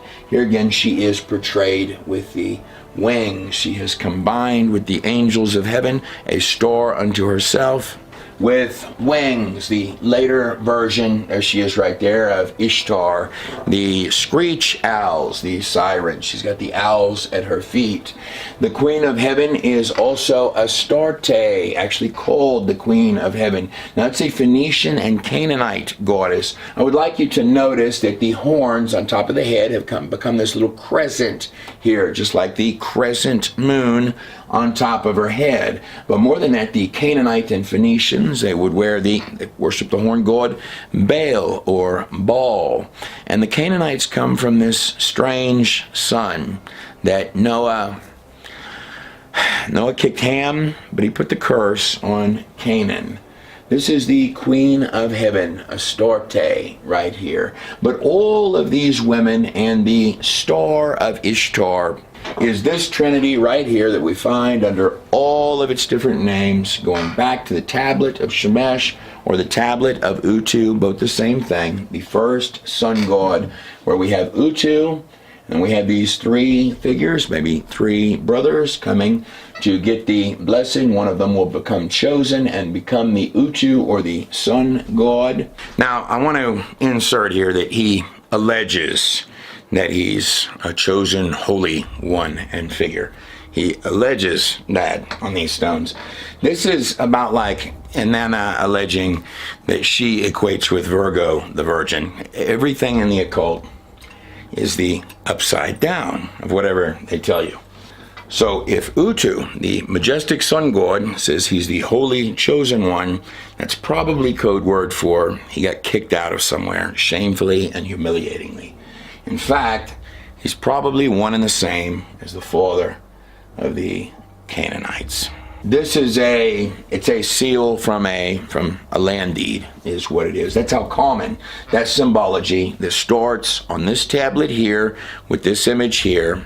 Utu, sun, Ishtar, star, Sin, crescent moon. That's how common that symbology is. But don't make the mistake to get these dark-winged moon goddess mama birds wrong. In fact, here's Isis right here in her serpent form, perhaps giving us an indication of the spirit behind moon goddess, winged moon goddess Isis. These winged women here would sacrifice their subjects in a heartbeat at the dark altars of their mammoth ritual temples. But if we carefully move our way backwards from the single stomach of our double-headed phoenix here, who is rising from the ashes to birth his sun god, sun disk pyramid above his corona, coming back from the wings of both birds, the moon and the sun god Ra. So now coming back up out of our pyramids of ancient Egypt, where the eye on top would take its rise, and of course the falcon-headed sun god Ra with the serpent on top of its head, coming out of Egypt, which by the way is always a good thing to do. God calls everyone out of Egypt, spiritual Egypt. Coming out of Egypt with our bird-headed Ra, which is merely a later version of the opening sun god Utu right here. Atop his little box of demons is what he's sitting on. And Utu had two Ibabars, two white houses. The first one up in Akkad, and the second one down here, right next to, in ancient Sumer, right where the Tower of Babel would take its rise, where you have these strange Apkelu bird heads. What's funny about the location of that second White House is that it's right here next to ancient Ur, right here. Right there, just a stone's throw from where Abraham was born. And more than that, where Abraham would be passed through the fires of Babel, passed through the fires of Nimrod. Nimrod had repeatedly tried to kill Abraham, who was born right there, and would rise right in the midst of Nimrod's systems, his White House, his Ibabars. But what happens next, that comes right after where we left off at in the end of part 4, where Abraham comes out of the fires of Nimrod. And it says in Yashar 12, and the king, that would be King Nimrod, his princes and all the inhabitants of the land of what would be Babylon, seeing that Abram was delivered from the fire, they came and they bowed down to Abraham. And Abraham said to them, for do not bow down to me, but bow down to the Lord God who has made you, and serve him and go in his ways, for it is he who delivered me out of this fire. And it is he, the Lord God of the heavens, who created the souls and spirits of all men. Now watch this. This is probably the one wise thing that Nimrod ever did in his entire life. Notice the valve came up behind me when I said that. And Nimrod gave Abraham many presents, and he gave him 2 head servants from the king's house. The name of one was Oni, and the name of the other Eliezer. And all of the kings and princes and servants gave Abram many gifts of silver and gold and pearl. Leaving Babylon is always profitable in both a spiritual and a physical sense. And Abraham went forth from the king in peace, and many of the king, that's Nimrod's servants, followed him. And about 300 joined him, just like Gideon's 300.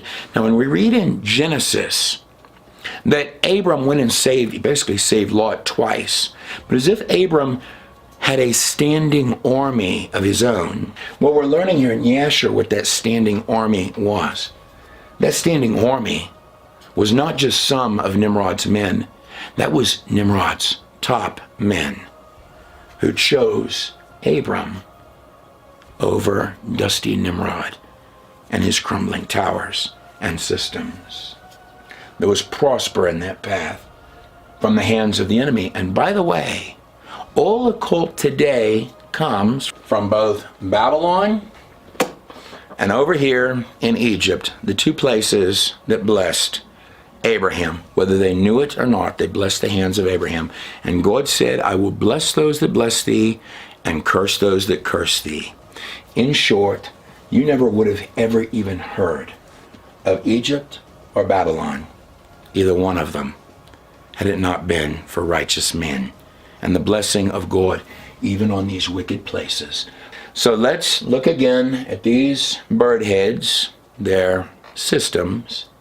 The number 9 for the 9th plague, the sun gods and their all-seeing eye. And since these things are still here in different systems, manifestations, and forms, going all the way back to the very first empire in the earth, let's head backwards through the eye atop the pyramids of Egypt and our sun god Ra with the snake on his head, the origin of these things, hopping back over to where the Tower of Babel would take its rise, and these Apkelu, birdhead, sage, witch doctor forms under both Utu and Nimrod, Gilgamesh and Tammuz, and then coming right back, right up here to our places of origin and our chimera bird heads like chess pieces on a spiritual chessboard. Rewinding all the way backwards to our first sun god of all earth, Utu, the Shemesh, right there, and his Apkelu conjures, demon, witch doctor conjures. That's precisely what they're described as, and that's exactly what they are, according certainly to the Sumerian and Akkadian texts. The Apkelu sages, seen right here with the bird outfits. By the way, I've got the crow or the raven. These bird forms actually come from, so in your Bible, it's the dove that came in with an olive branch to Noah. Came back, he was a useful bird that came back with hope. That's what the olive branch was. The crow or the raven or the falcon was the worthless bird that Noah had released. That's what the Babylonians, going all the way back to the beginning, were actually worshiping. The worthless bird that went to and fro, just like in the book of Job. Satan was going to and fro in the earth when he spotted Job to come and test Job. The worthless bird is what's being represented. But these bird heads, these Apkelu, demon, sage, chimera, bird-headed chimera forms, well, these were said to be jinn. That's what they are. In fact, that's the origin of genies or jinn. And originally, jinn, and even in Islam, in any originating all faiths coming back from ancient Babylon, jinns are simply demons, which is why in the Babylonian text is telling you that they were conjurers, but they're also chimera creatures. They're representing to you as their jinn, their conjurers, their demon, wise men, sage conjurers are dressing as, well, they're dressing as in the image of things from the pre-flood world, is what they're copying. And not only are they copying that, but they would brand that all over the earth, even into the Americas. This is right out front, the Mesa Verdes, which those Mesa Verde cliff dwellings are over here. We have Indian cliff dwellings, but this here, and they made this out of metal. But you can see these bird outfits that the Indians used to make, and they would do these dances around.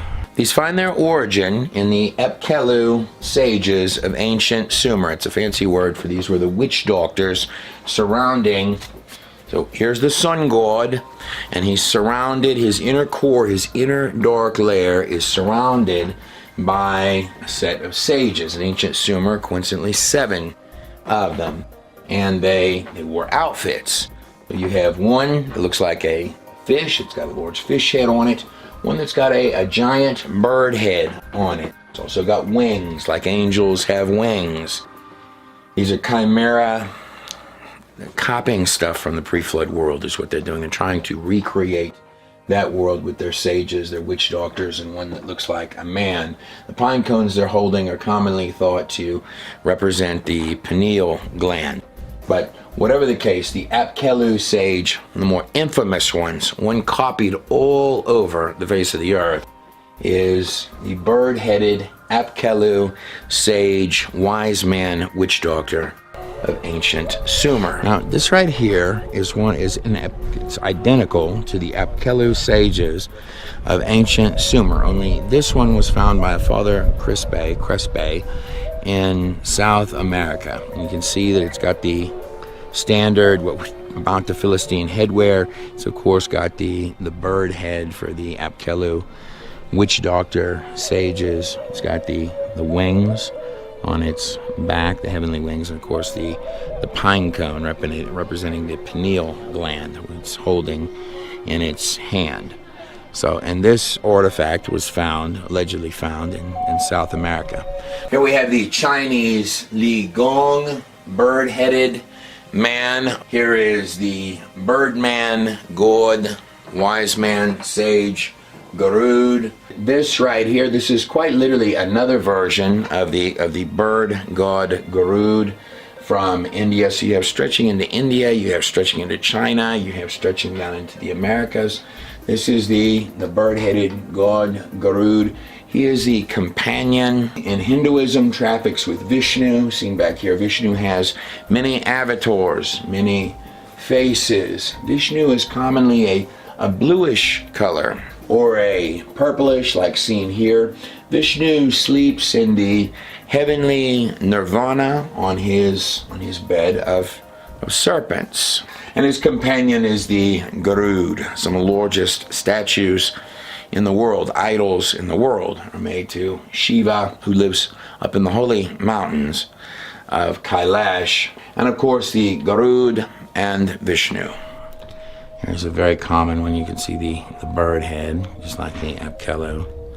And these are all from Native Americans in the Americas. That's what these little Kachina dolls are. And by the way, there's nothing actually wrong with the raven or the crow or in Ra's case, the falcon. They're just birds any more than there's anything wrong actually with a snake. A snake just does what it does, lies in wait, and it strikes. But we're looking at these as symbols.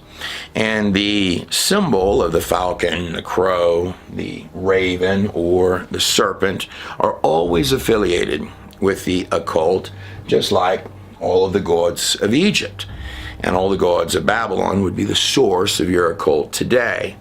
In fact, the choosing of the falcon, the raven, the crow, comes, in my view, at least in part, from what you see with the blessings and the cursings of the three sons. This division, both spiritually and physically, of the three sons, where Ham has the lineage of Canaan leading through Nimrod, Ham, and this lineage up here going through Shem to Abraham, all the way through Israel.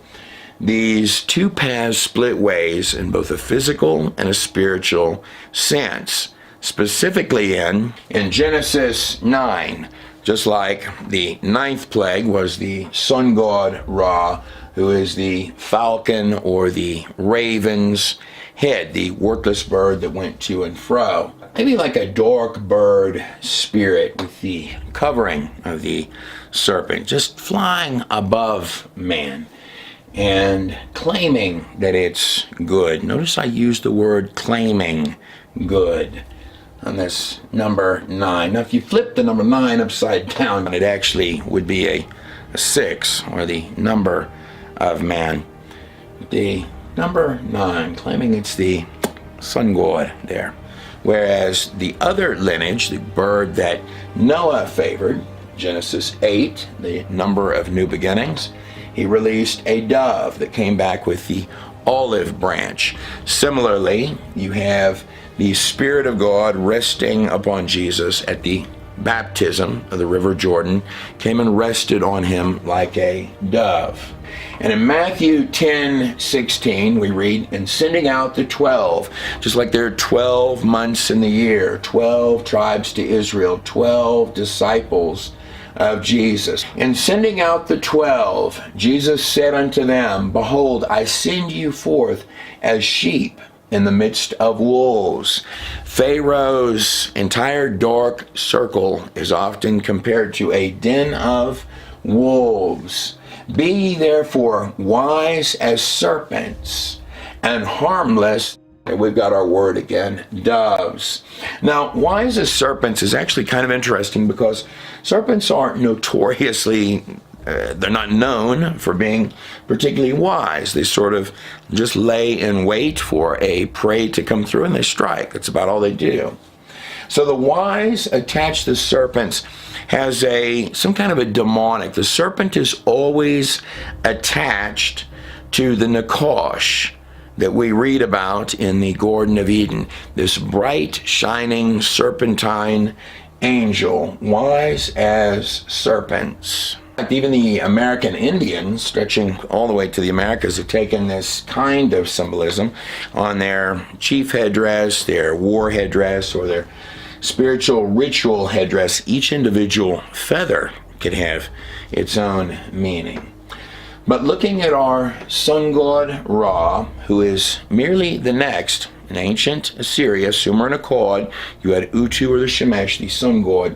Literally, the next empire would have your sun god as Ra, being the one challenged in the 9th plague, just as in Genesis 9, we have the spiritual splitting up, spiritual and physical splitting up of the 3 sons in Genesis 9. Well, the number 9 in Hebrew, and again I'm using the ancient Hebrew, the pre-Canaanite Hebrew, or also called pictographic Hebrew, the number 9 would be this circle here with the X on it, the letter Tet. So here on the screen I have the Tet right here with the X right through it in its ancient pictographic form. Could be like an X marks the spot or a mystery box that you could reach inside of. Now if I come over to the modern form of the language, I come down from the first letter, the Aleph right there, all the way down to the 9th one. That's the Tet right there. Notice the form of the letter has changed. It now looks sort of like it looks like a basket. In fact, that's exactly what it's said to be, the number 9. Just like there's 9 months in a pregnancy. And by the way, if we're birthing something, well, inside that basket, well, there could be something really good in there, or there could be something evil in there under our 9s. They could be a number 9, or you could just as easily flip them upside down and they would be 6s. But I'd like to take your attention from the Tet as its basket form back over to our ancient Tet with the X in the circle, the mystery box. Here's our ancient form of the language, its pictographic form. We start with the Aleph down here, the number 1, the letter that starts everything. I want you to notice that the Aleph is the bull with the horns in its ancient pictographic form. That symbol represents, sometimes it's the silent letter, yet it's the silent letter that starts everything. Horns are a symbol of authority. That's why the devil is always trying to copy that, saying, look at me, I've got the horns, I've got the horns.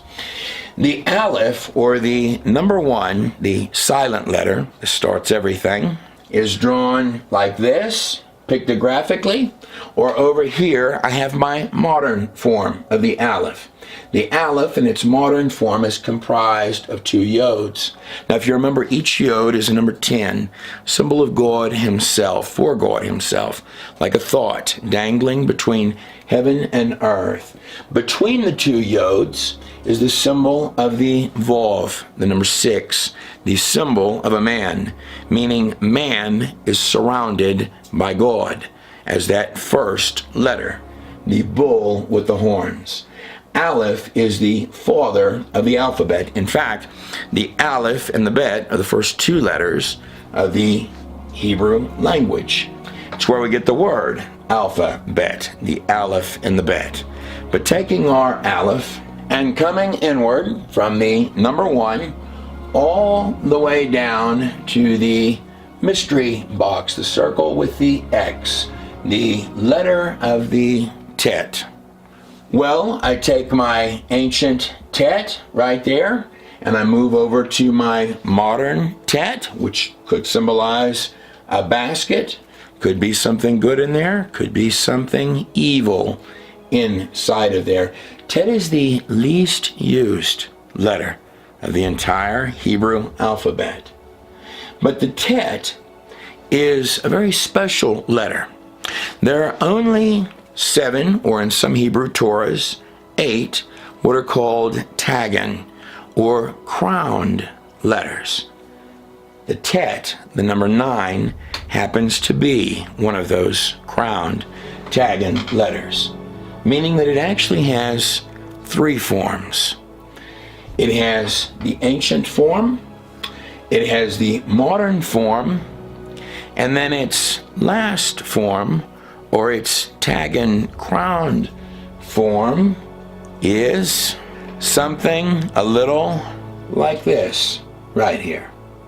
So does its crowned form right there, the number 9, the Tet, or crowned covering cherub Nakash form, does that look a little like does it look like a serpent to you?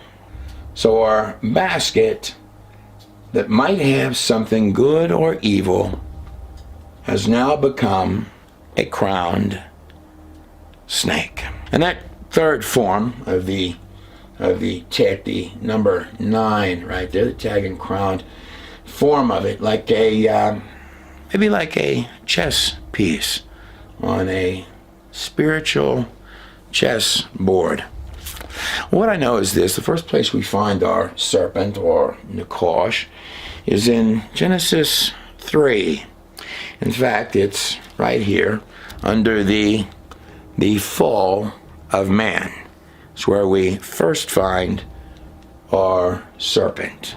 It's called the law of first mention. Now, if you recall from our garments from the Garden of God, our Nakash in the garden, Genesis 3, actually verse 6. When the woman saw that the fruit from the tree was good for food, that's 1, and was pleasing to the eyes, it was desirable to the eyes, and also desirable to make one wise, that's 3 things. She took some and she ate of it. And she also gave some to her husband, Adam, who was with her, and he ate also. Then the eyes, what happened here in this passage? Then the eyes of both of them were opened, and they realized they were naked. So they sewed fig leaves together and made coverings for themselves. But yet this word that we read right here, naked, it actually is a little bit of a play on words. The word naked there is actually the word arum. So it became arum at the moment where these eyes had opened. So if I go back just a little bit in Genesis 3, it reads this, 3:1. Now the serpent, that's Nakash, the Nakash serpent, was more crafty, more clever than any of the other animals that God had made. What was this thing in the garden? When I drop down to verse 7, that's a number of completion, the Zion, the number, a number of completion, just like there are 7 days in your week. Then the eyes of both of them were opened, and they realized they were naked. But the word naked, like a loss of innocence when the eyes, the ayin perhaps raw, was opened. They had lost their innocence. They were no longer like God. Well, what has actually happened? Now, the serpent was more crafty, more clever, but the word there actually is arum. It's a play on words. Because as we come down to our 3-7, our number of completion, what had been completed? The eyes, the ayin ra of both of them had been opened. And they realized they were naked, but the word naked there is also arum. In short, they had just taken on a property of the serpent. They were less like God and more like the snake, is what that passage is telling you. Now the next passage reads, still in Genesis 3, and the Lord God made garments of skin for Adam and his wife and clothed them. This is generally thought to be the first sacrifice. So something was going to have to pay the price. Something was going to have to give up its skins for the covering of sins. Now, a covering in this passage reminds me of when Ezekiel wrote to the king of Tyre, only he's writing to someone larger, someone far larger behind, the spirit behind the king of Tyre, because he states this. He says, you were in Eden, in the garden of God. Well, the king of Tyre wasn't in the garden of God. There were only 3 parties in there: Adam, Eve, and the Nakash. Every precious stone adorns you. There are 9 of them. 1, 2, 3, 4, 5, 6, 7, 8. 9. Your settings and mountings were made of gold. On the day you were created, they were prepared. You were anointed as what?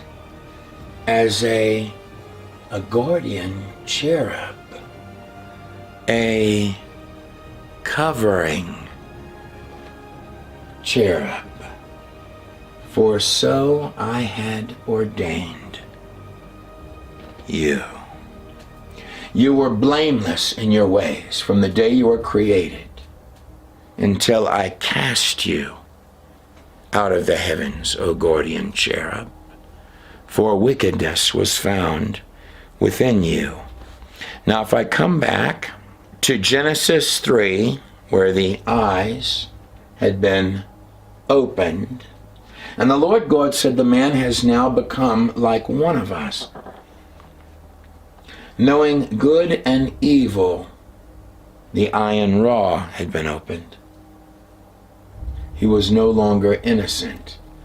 And for this cause, he must not be allowed to reach out his hand and take also from the tree of life and eat and be bound now to death forever. Now, what were they bound to? What had they fallen from when they had become arum, crafty, deceptive, taken on a property of the serpent? Well, I know this, that the word light begins with the aleph. It begins with God himself, moving through the symbol of the vav, the number 6 right there, leading into the head of the man, or the resh. That is the 3-letter Hebrew word for light. Well, if I change light to the word skins, it only changes 1 letter. Can you guess what letter that is? It changes the aleph, or God himself, into the ayin, or the ayin ra. So either light or evil, darkness, can now pass through the vav, the number 6, and enter the mind of man with the changing of the aleph to the ayin, light into skins. Now, more than this, when we change light into skins with the use of our nakash and our ayin ra, so light or dark can pass through the vav, the man, into the resh. Well, the ancient resh represents Godhead, God-man, man that God is using, just like Adam was someone that communed with God. Yet something had changed, because the ancient resh, which means headman or God-man, a righteousness is implied, has turned into a modern resh, where it's now missing the face. It's now a mindless resh. So the light of God, or the light of the Ayin Ra, Nakash, or evil, can flow through the Vov, the man, who is now a faceless, mindless man, is the new symbolism. But yet these garments of skin were given to Adam and Eve as a covering. And the serpent, the Nakash, was cursed in that passage to crawl on its belly, or in other words, you will be put low. In the belly of what, I wonder? I wonder what it was that was a covering cherub. I wonder what it was that might have lost its covering skins that day that were handed to Adam and Eve. Here's your new covering of skins. But nonetheless, we read that those coverings, as well as a vast array of personal effects from Adam, made it all the way down through the pre-flood generations, all the way to the hands of Noah, meaning rest or comfort, and would be taken on to that boat by Noah many artifacts of Adam, no matter what those garments were. Would have been an interesting artifact to have. And they were entrusted through all those generations to Noah. And following the flood, when we have Noah and his 3 sons, we read this in Genesis 9. Notice I've taken the liberty to put a crowned tet, a crowned 9 at the top. Now Noah, a man of the soil, proceeded to plant a vineyard. There's always something about the bread and the wine. Even Jesus and Melchizedek, they would always break out the bread and the wine. But this is the first thing that Noah thinks to do, is he plants a vineyard. But when he drank some of its wine, he became drunken, and he was uncovered inside of his tent. Now, in verse 22, Genesis 9:22, just like there are 22 letters in the Hebrew alphabet, it was Ham, the father of Canaan, that saw his father naked. It's going to say this 3 times. And told his 2 brothers outside. What was Ham doing, wiggling up in there? There's always something about the origin of Babylon, Sumer, and Akkad that has something to do with perversions. But he told his brothers outside, but Shem and Japheth, to cover their father's shame, his nakedness. They took a garment. What special garment was this that Noah had that they came in to cover him with? And they walked in backwards to cover their father's nakedness. And their faces were turned away so that they would not see their father naked. That's 3 times. But Ham wanted to wiggle in there. Why? Or perhaps also, and equally, what did he long so badly in his heart to go in and to steal? What we know is this, still in Genesis 9. Notice I've got the ancient tet, the circle with the X, and the crowned tet, so it looks like in the Nakash. Still in Genesis 9, blessings and cursings of the 3 sons. Verse, passage 24, that's a number of authority before God. When Noah awoke from his wine and found out what his youngest son had done to him, he said, "Cursed be Canaan." But he also said, "Praise be the Lord, the God of Shem." And by the way, this is a spiritual thing. All of these lineages of boys would do horrible things, many of them, some of them very righteous things, but horrible things over time. But in this instance, this spiritual instance, the curse would go to this lineage here, specifically not on Ham, luckily for that, but directly down on his son Canaan. Conversely, you would have a high blessing that would come up on this lineage, Shem. Now let me ask you this, because here's their symbols before you.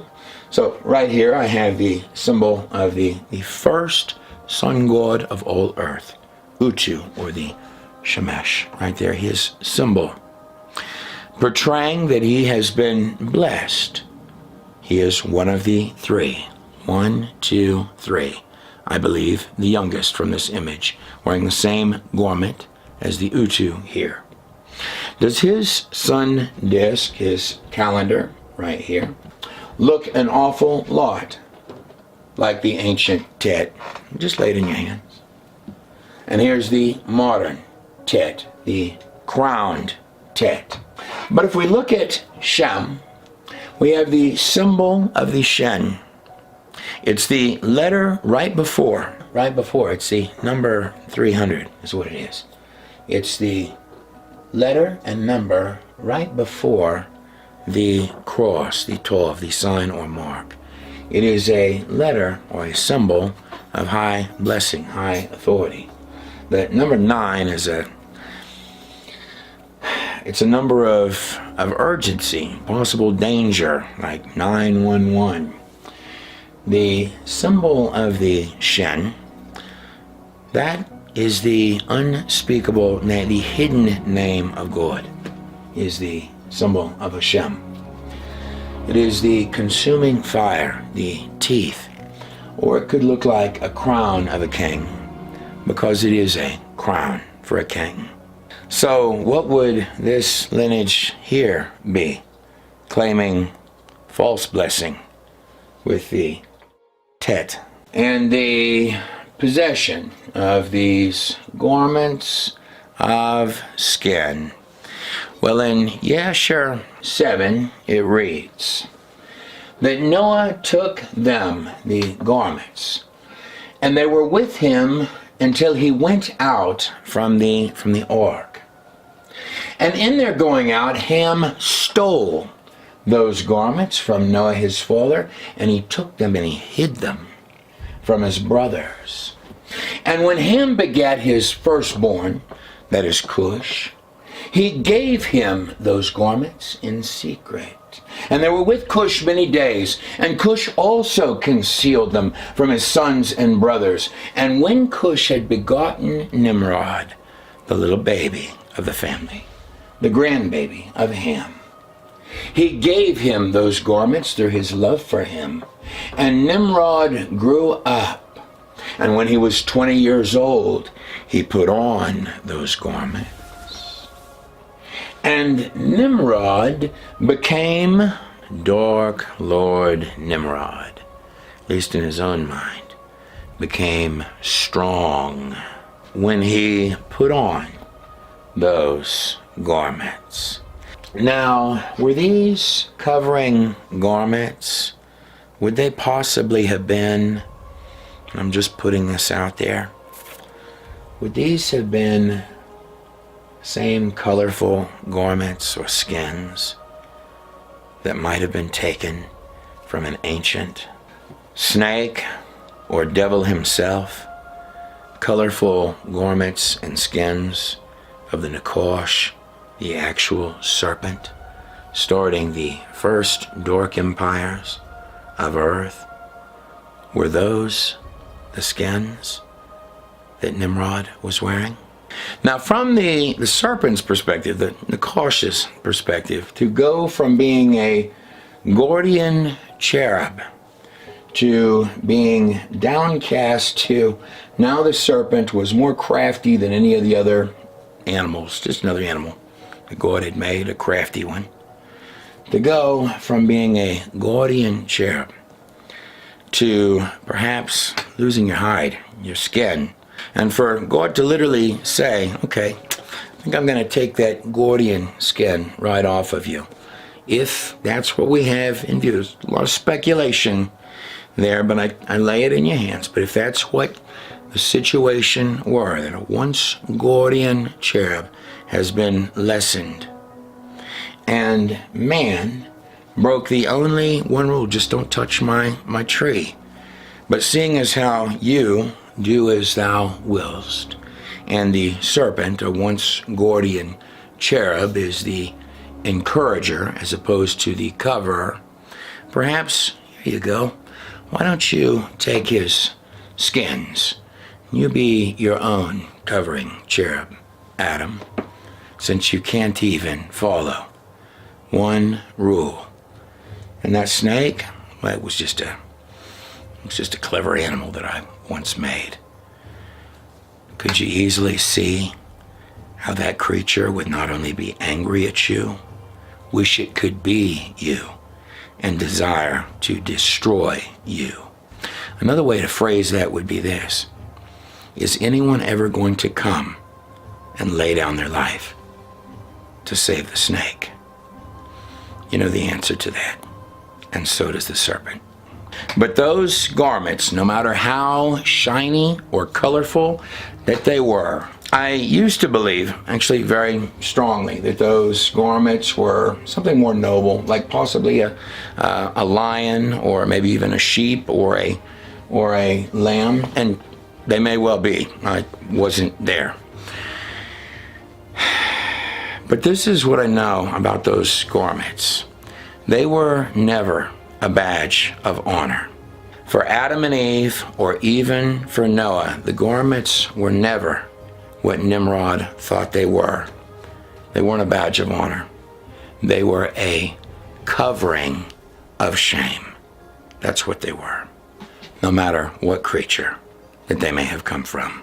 And speaking of symbols in which they take the meaning and twist it, just like perhaps one who might say they're holy and blessed as a literal sun god on earth, when they're anything but blessed. Right here I have an image from Gilgamesh and Enkidu, or Gilgamesh and Tammuz, where Gilgamesh is seen defeating, very famous portrayal. He's defeating the bull of heaven. Of course, in symbolism, the Aleph would be a representation of God himself.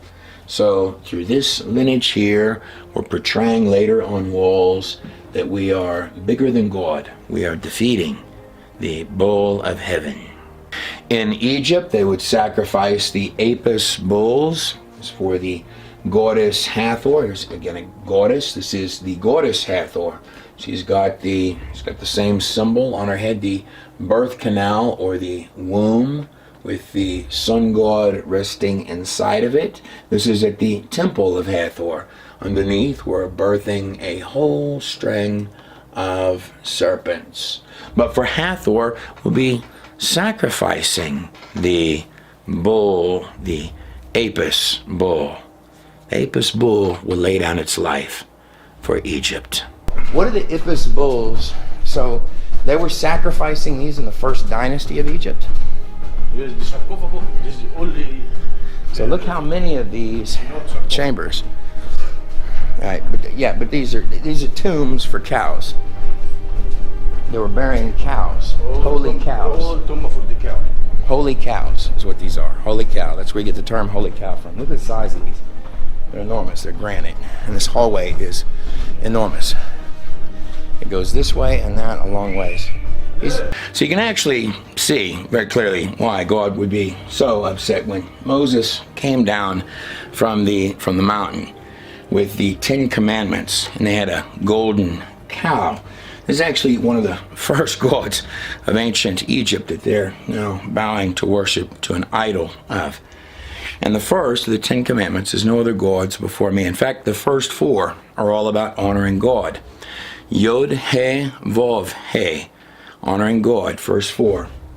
The last 6, like the number of man is 6, is actually all about honoring yourself and others. In fact, Jesus summarized the law by stating, if you love the Lord your God with all of your heart, all of your mind, and all of your spirit, and your neighbor as yourself, you will have fulfilled all of the law of all of the prophets. The last 6 are: do not lie, do not cheat, do not steal, do not murder, don't take your neighbor's wife, honor your father and mother.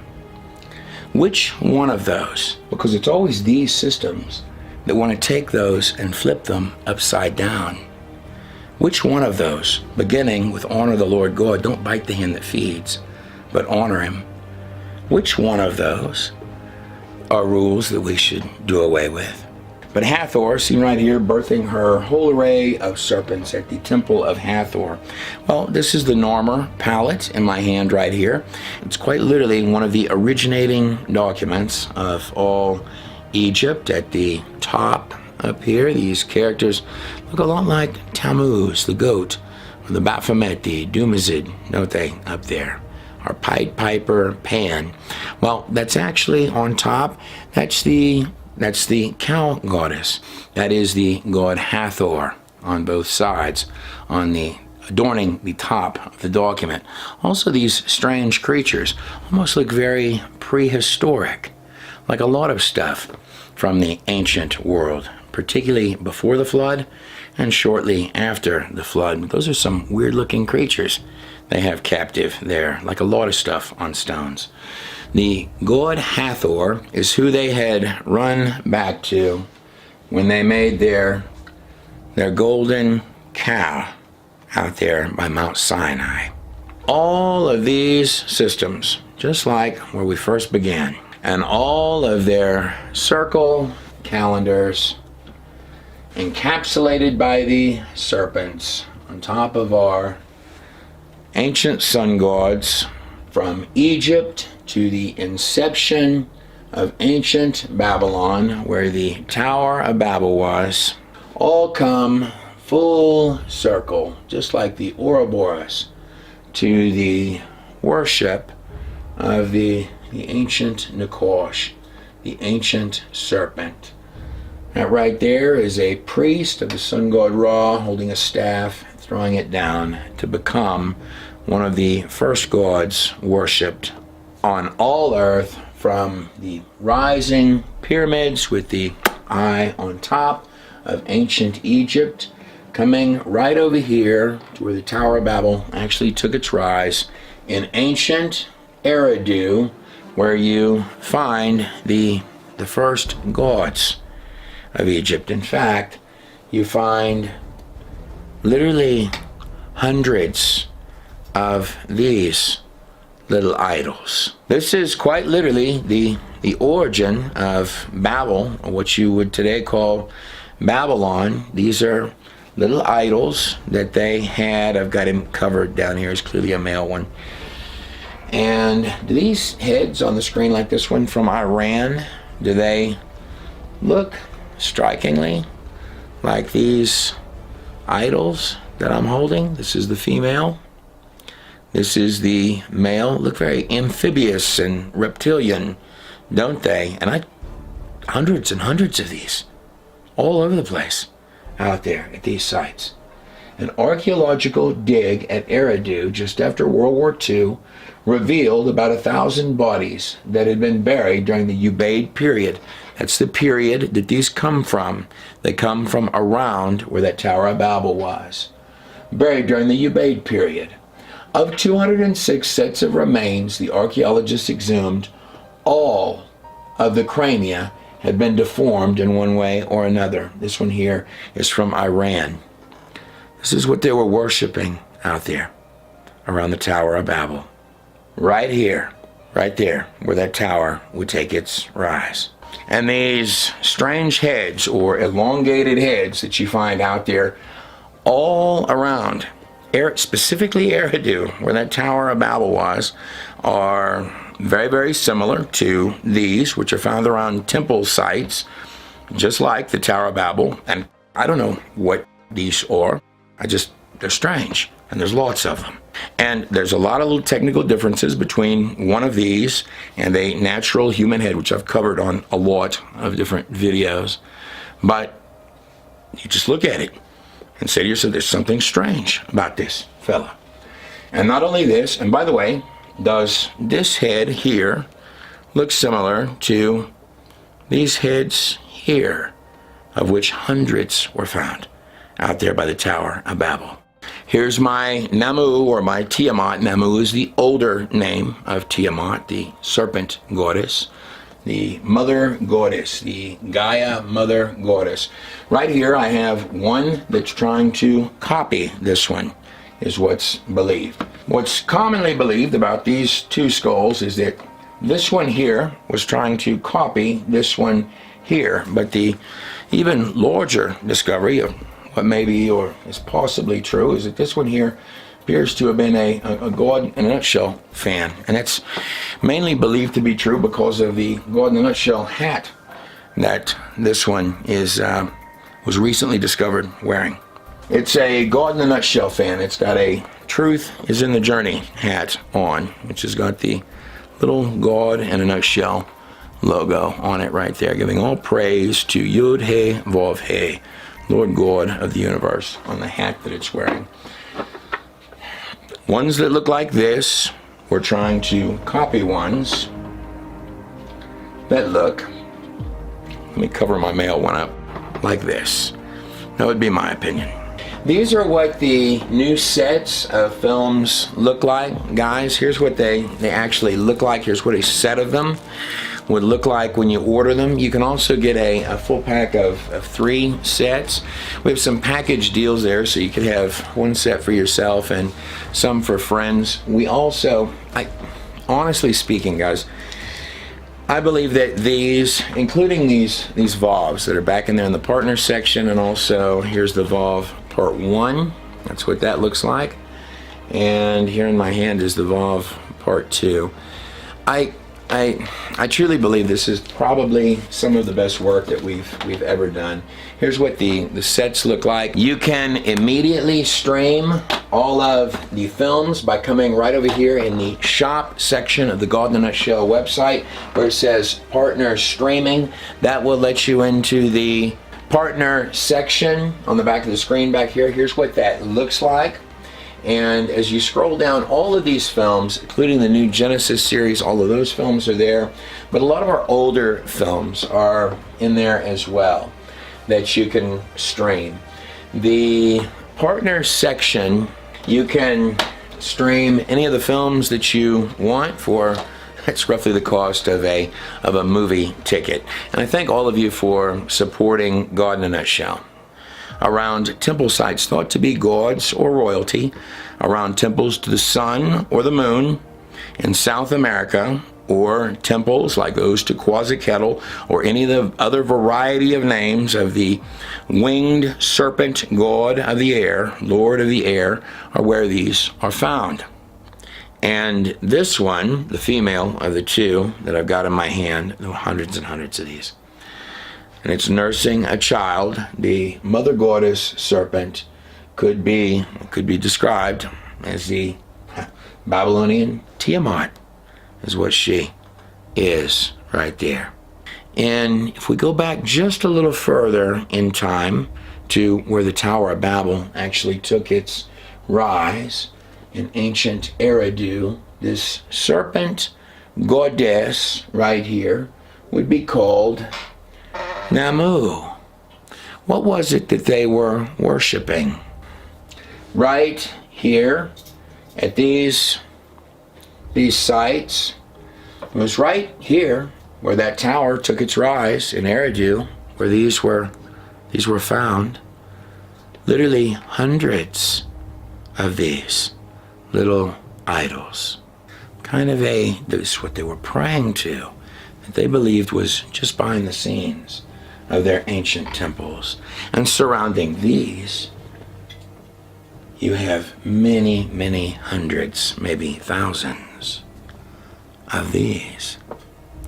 Now these are called, what these little guys are, these are called eye idols.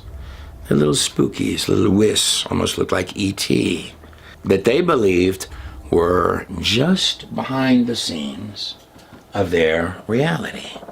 And above these little whispers and wisps, they believed there was a great Lord, Tiamat, Namu, serpent god, or goddess, if you like.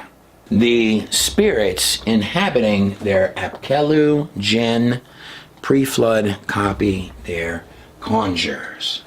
So at the heart of the conjures, the king, Utu, the sun god, and his moon goddess are summoning through their inner layer of conjures Namu, or Tiamat, if you like. And all of the little spookies and serpent gods and scorpions alike are communicating with the head king through the first god king, the sun god, through their mediator, the Inky, coming through his portal with his little dudes on the side. And the Inky, as seen right here on this little tablet guy, that thing there coming through those wavy lines, that's the Inky coming up from his dimensional portal. Right next to him is Utu, cutting his way from between some set of two mountains.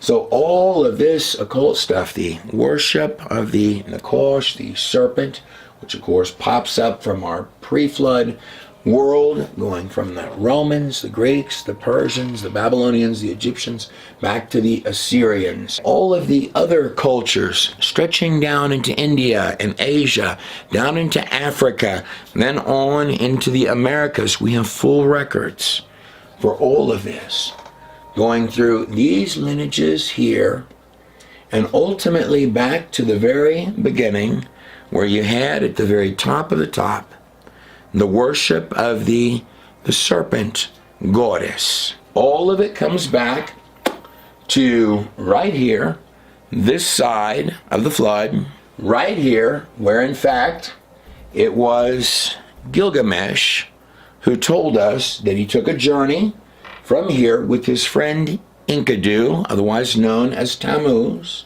They took a journey up here directly to visit Utnapishtim, who he states right on his document, on his stone, lived between the two peaks, just like Utu, the Shemesh, is pictured there. In fact, Gilgamesh tells us right on tablet 10, he says, "If possible, I will cross the sea. The only one who crosses the sea is the valiant Shemesh, except for him," that's Ham, Noah's rebellious son, "who can cross. He's the only one that knows the way to the two peaks." Why didn't he tell anybody how to get up there? Because they would find out the truth about his empire. Gilgamesh says that he went north from Ur and Uruk, up the Tigris and Euphrates, arriving finally at the pleasant land with the vineyards between the two mountain peaks. Same place that old Utu, the Shemesh, came from. Occult history not only comes from these empires right here, their pyramids, their sun gods, their goat heads, and their serpents, but that all starts right here with this set right here of 6 names going from Utu down to Gilgamesh. Utu comes after Utnapishtim on the Sumerian king's list, and that Gilgamesh and Tammuz, by the way, all of these people lived at the same time, well, until they started dying off, but at the same time with each other.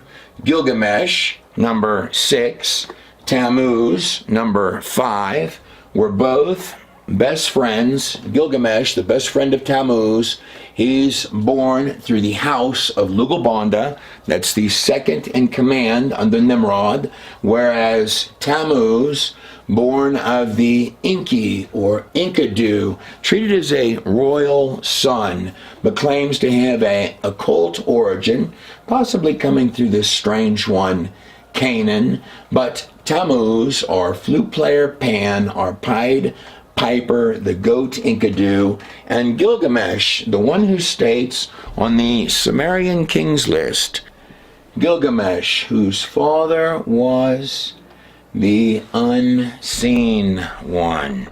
So we come into Part 6, we're going to learn a little more about what they were doing out there.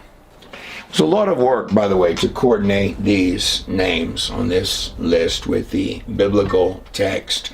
Lugalbanda, number 4, is actually Chordlamer of Elam. Above him, Nimrod or Enmerker, followed by his father Cush. And at the very top, we have Utu, the claimed sun god right there, who tells us that he originally came from, well, this is where his first Ebabar, or White House, was, right here. But yet he tells us that he came from some set of 2 mountain peaks right up here in these mountains up here. Then Utu, or the Shemesh, tells us on the Atrahasis tablet, written in Akkadian in my hand, and all of these here, every one of them, from Gilgamesh to Atrahasis to the Eridugenis, all of them, nearly all of them, are talking about Noah under a variety of different names, whether you call Noah Utnapishtim, whether you call him Zisudra or Zuostra, or whether you call him Atrahasis, which could mean extremely, extremely wise one, or one with very, very long life. He tells us that directly following the flood, he, Utu, the Shemesh, was there. In fact, he states on this document that Utnapishtim, or Atrahasis, on this stone, in the same location where Gilgamesh tells us that Noah was, well, that Noah came and bowed down to him. In other words, he's stating it's not just that he's claiming Noah bowed down to the sun god. He's claiming on this tablet, and everyone would have known it, he's claiming that Noah came and bowed down to him following the flood, is what he's claiming on this rock right here. Yeah, it's pretty insulting. But then Utu, or first sun god of earth, claims that he valiantly fought his way forth from between the 2 mountain peaks to forge the opening of the new world, the new empire, coming from where Gilgamesh went back to find his origins.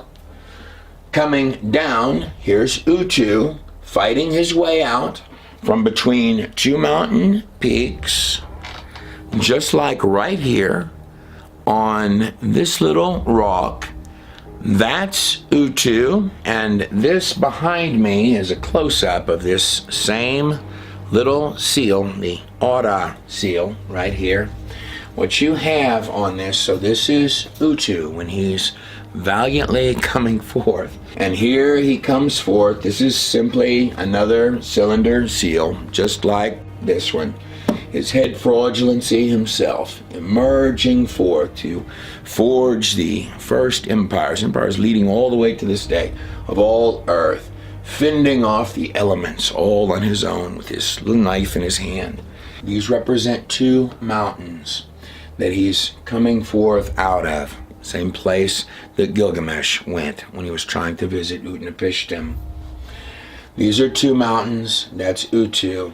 Right over here, he's being guided by the Enki, who's always displayed coming out of his dimensional portal. In fact, the Enki comes from this lineage of the great serpent goddess right here, the Babylonian Tiamat, which we find on the texts of the Enuma Elish in my hand right here, where we also find the Titans, the sons of Anu, the Anunnaki. In fact, Enki is a product of these lords of the air right here, Anu and Shar, and the Lord of the air, through whom you get Enki, behind which is the empire of the great goddess Tiamat, the serpent goddess of the Abzu, the abyss, which it's the one and the same abyss where Enki is coming forth out of. Notice Enki has his dark bird his raven, his falcon, his crow, guiding the way, just like on all the later imagery of birds, his dark bird. Enki is wearing, on top of his head, not just the crowned horned helmet. Notice they're all wearing those crowned horned helmets. This is where you get the imagery today of the modern day witch's hat atop Enki's head. Enki is guiding Utu to the birth of the new world described on these Sumerian documents where the Tower of Babel would rise. To the side of Enki over here, we have the formulation of the first political systems of Babel, later Babylon. This is the two-faced priest. He says one thing, does another. Symbolism is very straightforward. And right here, we have our little mistress Inanna. And there she is right there, Inanna, next to Utu, coming out from between the two mountains, knife in hand, and the Enki over here. You have been watching Part 5, Signs, by the God in a Nutshell project. On Part 6, just like the 6 arrows coming out of Inanna's back. In Babylon, they love those 6s. But in Part 6, the Vav, we're going to talk about the origin of Little Miss. Damaged and broken goods Inanna. There's a story behind this little lady right here and her wings. But our perpetual virgin, she is coming up and following Utu right here. She left also out of those mountains where Utnapishtim, Noah, was. I'd like to thank all of you for watching and also for supporting God in a Nutshell in any possible way that you have over the years, which includes I want to thank you because these videos take quite a bit more work than probably most people realize, and I'm very happy. I'm always excited to put them together. These are what the books look like that go with the films that you're watching. Here's the Nimrod one. They're all of these are fully illustrated, every page of them, and they look fantastic on any coffee table. And if you thought this one was good, well, this one was just sort of the tip of the iceberg. And Part 6, the Vav right there, it's available to watch over on godinanutshell.com. And it would, of course, only be appropriate in a Part 6 to have both the rise and fall of our Dark Lord Nimrod. Now, let me ask you this. Speaking of eyes on top of towers, do these little eye idols that I'm holding in my hand, now, do these look like owls to you? Or do they look like sort of what people describe in these otherworldly experiences? Erect a great abode for me. Make the great abode, the abode of the gods. Make me famous. What did they want at the Tower of Babel? Make our name great in all of the earth. This is literally on these ancient stones. Now, it's in their legends, if I'm understanding them right, that the habitation of the righteous gods is up in the mountains, where there were originally the 3 sons, the families of the 3 sons, the place that Utu was expelled from. Now, you know, as it is in heaven, so it is on earth. If you had a third of the angels fall, isn't it just fantastic signs and symbols that it would be one of the 3 being chased away, being expelled, like 1/3, one of the 3 sons being expelled and being forced, as they say in the occult, to forge his own empire. Are these stories sounding familiar? But he was kicked out the pleasant land between the two mountains. The same area where Nimrod, Utu's grandson,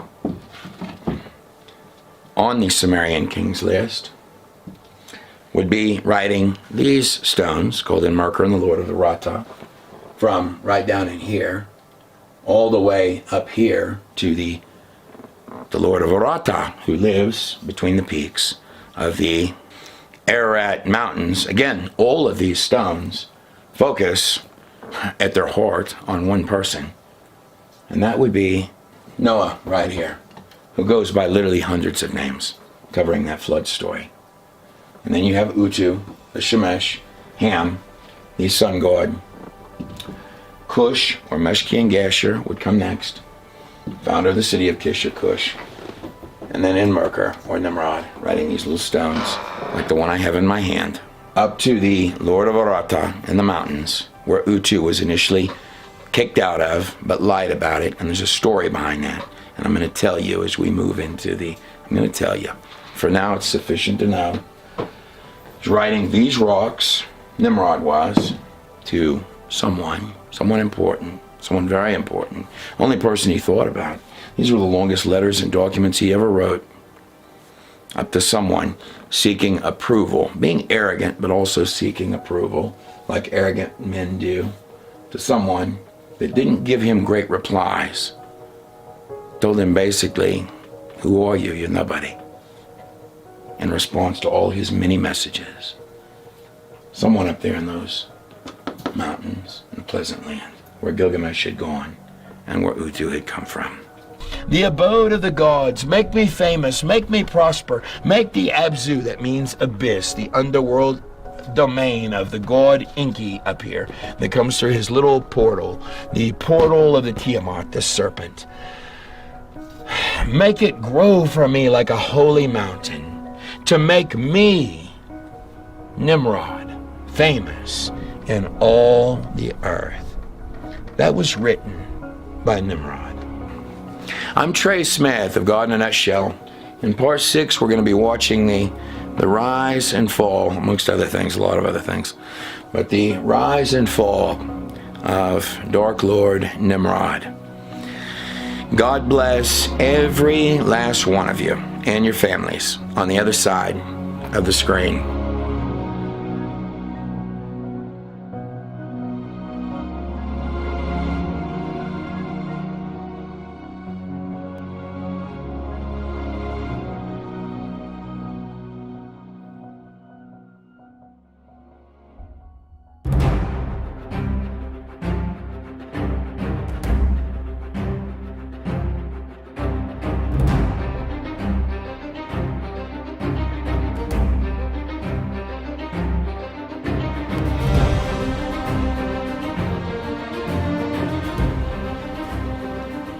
Are you still here?